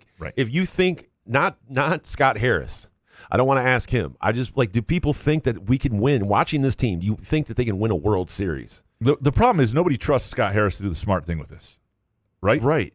That's the problem. It hasn't happened yet. Why? Well, I'm not saying he's done everything. I think there's some things he's done well, but this is not one of them where it feels like there's like what? Put his pants faith. on. I mean, what else is going on? It's like we're just going to let this guy walk and get nothing, though. Yeah, no, it's not. Because why haven't we signed? Like, have we thrown an offer his way at all? Possibly. Yeah, there's been offers, but it's been majorly low. Right, so offers he's reported. not going to sign any of those. Right, and he's going to be gone after this Correct. year. So I trade would- his ass, I and would he's move getting him. super fat. I would move. So I don't know. Yeah, he's going to be morbidly obese for his next team. By the way, if you've had a little too much to eat and you're looking like Tarek Skubal, Front 43 and Cask and Company has some really good. I mean, you can continue down that path at Front 43 and Cask and Company, but they also have some really lighter, healthier things that'll make you feel good, including an unbelievable salmon dish that I love. And when I talk about those Maui bowls and the Big Island bowls, you can have that with greens instead of rice. There's lots of ways to have a really healthy, feel-good meal at Front 43 and Cask and Company. Incredible sushi offerings as well, burgers, flatbreads, great drink selection. And that's just near the Lansing, East Lansing order on East Saginaw in Lansing. Professor, what will the Tigers get back when they trade Skubal? 30 cents on the dollar. Yeah, probably. But 25%. You got to get. cents. I mean, if he just walks, you get a first round pick, right? So you got to get more than. Oh, cool! A guy I can see in 2035. No, but what I mean is, you need to get more than that when you trade him. You need to get something, and you should get something. This is Tarek Skubal, who, if you are a team that's a true contender, even if you're not going to sign him, is a guy who can pitch 2 games in a long series for you, can pitch 5 times in the playoffs, can anchor you down the stretch. Like, this is a guy who, if the thing he's going to have to do for Detroit now, because he's coming off this injury, is he's going to have to pitch, 3-4 times without any issues. But if he does that and he looks good, the trade market will be there. And by the way, AJ, I don't know why AJ keeps pinch hitting Carps. Like, Carps hits a home run yesterday. Pinch hits for Vierling. Doesn't like him against lefties. What? I don't fucking care. Yeah, same. Carps can hit. Yep. He can. I don't give a shit if it's against a lefty. I mean, I hate AJ Hinch sometimes. Professor, will Brendan Sorsby be the straw that breaks the back of college football? I don't think so. The back has been broken. Like, the question, I mean, and I understand people say, well, it's as popular as ever. No, I don't think it is. Are ratings good still? Yeah. I think a bigger threat is this expanded playoff, because if you take away the meaning of a lot of regular season games and some of the things that make college football great, I think this is something that's ridiculous. But teams are starting to. I think it is the straw that broke the camel's back a little bit with the Sorsby thing, because teams are saying that they're not going to play Well, let's see if they follow through. Texas Tech is with lawsuits. Well, I'm saying it's starting to crack a little bit. People suck at follow through in college athletics, so let's see if there's any of that. Melinda from Harbor Springs next. Lovely week of MSU football recruiting. A walk-on transfer from Calvin, a coach's son walk-on, a no-star defensive back, and we lost Novi Catholic Central's Gideon Gash to Texas Tech. Talk me off the ledge, couch, because I'm getting Jonathan Smith deja vu. It's just too early. That's all. I mean, I don't know what to. I mean, I get that it's not like exciting. It would have been more exciting if there's like, it probably wouldn't be the same Lamborghinis, but if there were like Ford pickup trucks or whatever out there, and we don't have enough time for all of that. It is not an inspiring start to some of the guys they've landed. And I'm not going to tell people to be patient because they've been patient for a long time now. Unfortunately, it's just not going to be satisfying. I would say the big thing is what Michigan State football needs more than anything is a season that feels like they're going somewhere, like they've got some momentum, like they've got competent coaching, because they've got a coach who can sell it. And I think they will have the resources well enough to be relevant. To what degree, I don't know. We're just not seeing that stuff translate yet, but they're coming off 2 coaching changes in pretty short succession. They're coming off a situation where, they're 4-8. I mean, it's not the easiest situation to recruit to. You don't have a lot proven, and there's been a lot that's gone wrong for quite a while. Bob in Key West this weekend, apparently. Graham, please correct the record on Greg and Dawn's $400 million pledge. Everyone thinks they wired over all the dough and were filthy rich. So they're wondering why in the hell is Coach Fitz raiding Calvin College's football roster. Per reports, Greg has pledged to begin wiring annual $50 million installments beginning on the last day of 2027. Maybe the Spartan Ventures $100 million was wired over, but the additional $300 million pledge won't arrive for a while. Yeah, and you can work when you have a pledge. If you trust it, you can work with money you don't have yet. But that stuff's for major project. That's not the Spartan Ventures is to get that going, and to try to have an operation that brings in the sort of money that you can pay players. That's what that was for. It wasn't to pay players directly. And it probably should have been said earlier and faster, probably by me and others. Bob in Key West, begging Gus to stay is embarrassing, and it pains me to say little brotherish. Reminds me of a fly fishing trip last summer, and a lifelong buddy will ask us for his advice, our advice on how to win back his serial cheating ex-wife. My man, you got to move on. Serial cheating, huh? Yeah. Look, I think Guskowitz is your really wife's good. a whore. I think Guskowitz is a pretty good president. If you get him back, you could. I don't think he's gonna stay. But is it? I think it's good to show that you love a president for the next president if you're going to hire someone, right? Well, it's kind of not a. I understand what Bob is saying, and I did feel that way because it is kind of weird to sit there and beg a guy to stay here when he's a president. But I understand. They have not always gotten this right. It is hard. I mean, I think he's really smart. I think he's a talent. And I think now if he's not committed and doesn't really want to be there, and I think he should have had thicker skin in this situation. So there's a little of this that's on him, certainly. But I think he's good enough that I would have, if he would have shown an interest at all in returning. And we still don't know 100% what's happening. I find it a little unlikely that he walks out of this commitment to Clemson at this point. But there's a board meeting Friday morning, so maybe we'll get a little more info there. David Jackson next. Izzo appeared on Stout on Sports. With all due respect to Tim, this is going to be good. With all due respect to Tim, that's like talking to Fred Stabley as far as relevant MSU news is concerned, other than the fact that Tim is still alive. Why can't a cutting-edge hip podcast like Couch in the Rube pull in a guest like Tom Izzo? We could have Izzo on. I've talked about the rules before with the LSJ I have, and that's sort of why we don't. We just need Couch to get fired. It's one of the reasons we don't do a guest-driven podcast in that sense. But Izzo is somebody you talk to enough we could have on. Everybody has Izzo on. If we could have Izzo on, we'll have Izzo on sometime. Right now, either you're stuttering or I'm not picking it up because it's what. So, there's a preview. Yeah, there you go. That's what it'd probably be like. Oh, Tom, I love you. That would be me saying that, sorry. Moneybag, do you actually think contracts getting denied will lead to college football players sitting out this season? We know better than that. Serious programs will find loopholes to get their guys paid. It depends on the situation. I mean, if you've got, now with the 5 years to play 5 seasons rule that's coming into effect, this may change a little bit. But if you're not getting paid and you've got eligibility remaining, I could see some guys sitting. It would have to be a situation where a fairly big contract didn't come through. But you're right, for the most part. I think guys will ultimately play. It could affect the season. It could affect how committed they are, especially guys who are in it for that reason largely, especially in a sport where things can go wrong and get an injury pretty quick. Put it this way: when the rug got pulled out from Michigan State football with a lot of their deals on that Iowa trip a few years ago, keeping that locker room together and getting those guys to play wasn't a sure thing that day. Now, you're right. It came together.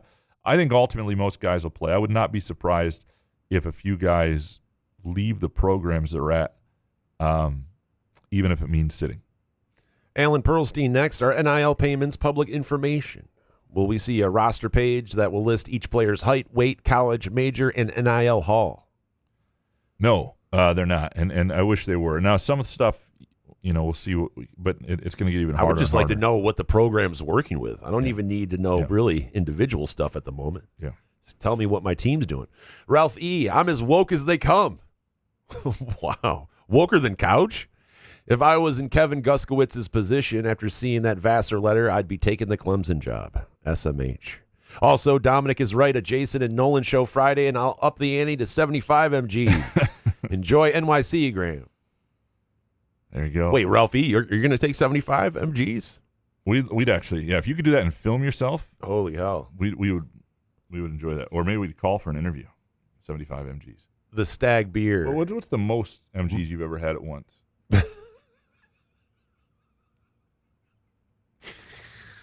I mean, at one time. Yeah. Taking it once. Like not throughout a day, right? Correct. Okay. Oh, God. Going to a concert. 80. Yeah. 80 mgs. What was that like? Probably a little too much, but it's going to a concert. I think I took that much going to it's 60 to 80 around there at one time. I don't see, that's the thing. It's sometimes it can be too much. I have to trust the edibles. Like it can't be some edible that I've never had before. I have to know what I'm getting. Because sometimes like taking that amount at one time sometimes can, not be fun. That's it's been in terms of the language with Cora, like when she drinks a certain amount of mLs, milliliters, right? And in her bottle or whatever. And I have to get that right, and I accidentally always call it mgs. Like, how many mgs do we give her? Please do that when you go to the doctor. Yeah, no. I gave her 25 mgs. We actually have an appointment today. I will make sure not Come on, to do Doc. that. Quit busting my chops. The Stag Beer of Southern Maine next. How many of the 33 new college head football coaches hired this cycle were not coaching last season and couldn't bring any players with them to their new team? Hint. 2 of them are G6 schools, North Texas and James Madison. 1 is Stanford, and they don't care about football. That leaves 1 school. Name them. Pat Fitzgerald, Michigan State. Oh. Yeah, there you go. Yeah. But he's a hard-nosed coach. He's good for the program. Well, I mean, that is the downside of it. And it also, I guess. He's a leader of men, though. Yeah. So, but it is the downside of it. And you have to make up for it and show you can build something. He's got connections. In the Midwest. It's a fair criticism of any hire these days. That if you can't bring your team with you, as ludicrous as that sounds, then you last team he coached sued him. He was vindicated, but Sparty Barb next. Once again, MSU hockey is loaded with first-round draft picks. What are the takeaways from the last 3 seasons to prevent this perpetual end-of-season slump? Go green. Well, health matters. You had one injury. Let's go green. Go God. You had one key injury in the game they lost this year, and it does become. The more it happens, it becomes a bigger thing you got to overcome, right? It becomes a bigger thing in your head, and that's not something you want to happen. But yeah, I think the lesson from this last game is not to stop. They stopped playing. They stopped playing like they were playing to win, and you cannot do that. You can't. Not in hockey, not against the teams you're playing. It just didn't work. But they did have an injury that hurt. But yeah, I think that's the lesson. You just cannot stop playing. You cannot. It's almost like you need to. It's not like soccer. It's a different sport. You can't play the situation entirely. You gotta just play your game, especially if you're the better team. And get ahead by enough goals that shit doesn't matter. Baggery next. Couch, what makes a city a good host for a conference tournament or NCAA site, etc.? What city surprised you? Like walkability near the arena, like having things, restaurants, bars, place you can. So Indianapolis. Well, yeah, like I'll give you a city, Greenville, South Carolina, mid-sized town, unbelievable host of. It's a cool town too. I mean, I know the MSU baseball team goes down there every year for a while, and I think Jake Boss said he wants to retire down there. It's like, but when like the arena to the hotels where it was walkable to the downtown area is nice. It's a nice. There have been a few others like that, but you need walkability, and there are actually quite a few. Been quite a few situations like that. Just good downtowns, good walkable places. That's the key. Kurt Wisniewski, realistically, will Yzerman trade Larkin to one of the 3 teams asked for? I hope not. I hope he doesn't care whether it's one of them. So you take the best offer. It's one of those 3, then you do it. But it can't be anything about Larkin, right? Yeah, everybody's fuck Larkin, right? I mean, that's pretty much I asked Michigan fan Jordan. Well, he's a bigger hockey fan. I was just wondering. I mean, like, he pissed at Larkin, and he said, yeah, he's a bleep. Absolute bleep. Frank, who does Norm like to win the World Cup? I asked him, but he said he would rather have blood in his stool than watch soccer. Right. Well, his words, not mine. Okay. Interesting. Frank Vachner. If Steve Yzerman can't get Dylan Larkin to agree to a trade somewhere, he should hire Paul Davis to call Larkin a whore until he agrees to go where Steve wants to trade him. Paul Davis just follows him around. Dylan, you're a whore when your wife's a whore. Hans, you sound kind of like... what? What do I sound like? Mr. Ed.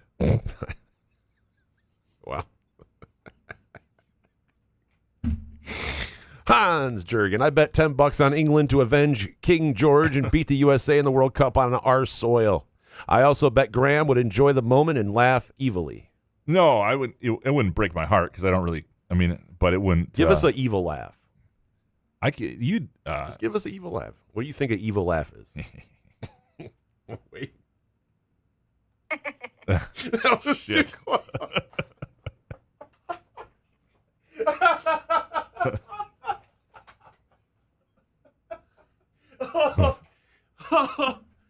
Oh, shit. Oh, God, I'm dying. Okay. Oh, I cannot believe you just replicated your wife's laugh.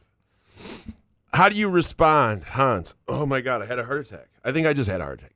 How do you respond to coworker microaggressions? Meekly.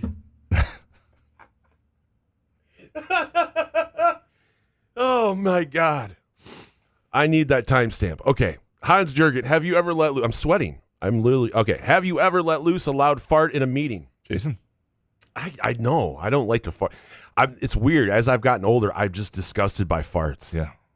I don't fart around my wife. Therefore, I expect her not to fart around me. It's just kind of something we have. My wife has never farted in front of me, and I've never farted in front of her. Well, at least never. She's never heard about it. to. After hearing that. Hopefully she didn't hear the show today. Oh, that's every day I go home. Oh, my God. If I get a call from her on the way home, I'm like, oh, God, what did she decide to listen? Oh, marriage is so fun. Hans Jurgen, give us your cheeseburger rankings among the fast food giants. Dairy Queen, Mickey D's, Burger King, and Wendy's.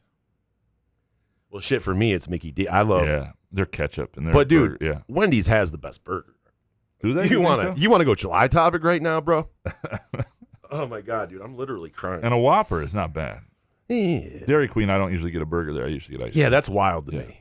It would feel so weird to go to Dairy Queen for anything other than ice cream. It just would make me feel so fat. Like, I don't know if I'd do it. Jake Hawkins next. With everything that has happened to Brendan Sorsby, do you think a day will come that college football is completely irrelevant and people won't care? I don't know if we'll be alive for it, and I don't know that it'll happen. I hope it doesn't happen. Completely irrelevant. Yeah, completely irrelevant. And I don't think the Sorsby thing is necessarily it. I think there's a lot of... Like the XFL, that is completely irrelevant. Correct. So, like, you're saying that college football gets to the XFL? Like, I don't. It's more than a generation away. They would have to really take. I hope I'm dead. Yeah. However long that is. Yeah. Jake, what do you think all the Big 12 will do about Texas Tech? I'm curious to see if any of these people have any bite to their bark. I don't know that they do. I usually think that most administrators. But can't you just throw a lawsuit out there? I mean, isn't that bark like just fire something at them? Yeah, but I don't think they're claiming that they're not going to play them in sports. But the problem is and then it's Texas Tech, who clearly has judges in their favor. They'll just find one in their pocket who's going to sue back, right? Well, I'm going to get a judge in my pocket. Yeah, right. We're going to have a judge off. A bad day for judges. Penis versus penis. Jake, I heard that Tom Izzo and MSU is going to head to Knoxville, Tennessee to play the Volunteers in basketball. Any idea when that game might be? I haven't heard exactly when it's going to be yet. Are they going to have a home and home in 2041? They're going to announce? I think it's just back-to-back years, but I think it's going to be in November. That's just based on what I know of the rest of the schedule when they play Big Ten games. I mean, I guess it could be that, my guess is I would be very surprised if it's not November. The Hawk. Last one from the Hawk. Man, Game 4 Wednesday night was epic as it gets. How would you rank that performance and finish by the Knicks? I got to say, I just can't stop talking about how bad San Antonio was. Shout out to the Knicks for coming back and all their celebrities celebrating. But, I can't get over how bad the Spurs were. That first half, scoring 71 points, how do you not just come out and milk that lead? I mean, even if you're trying to play safe, why do you shoot so many threes early in the shot clock? I don't understand. What was the halftime speech? Pretty brutal. Fuck. Upper Deck Jerk Guy.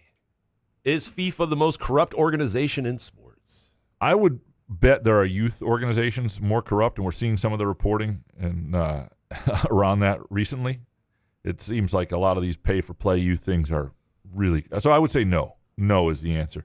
But FIFA has certainly had its share of, stuff that's not great. But they also got to play the politics of it, that's the challenge of you can't – if you're FIFA now, if you're the organizer of FIFA who just had a speech yesterday and people are asking him about some of the more controversial things, with a lot of it having to do with U.S. policy and things. If you come out and slam the U.S. and say this was a mistake, which he's not going to do, he's close to Trump. But if you did that, you don't need that on the eve of the World Cup. You don't need Trump threatening to shut down the World Cup with some, truth post or something. You got to play the politics of the situation a little bit. That said, yeah, they're not. There is some corruption. And finally, from the Jerk Guy, what's the worst tasting thing you've ever had in your mouth? Jason, really good pianist. We appreciate you guys producing our show. Everybody, including Upper Deck Jerk Guy and Hans. And Graham's evil laugh.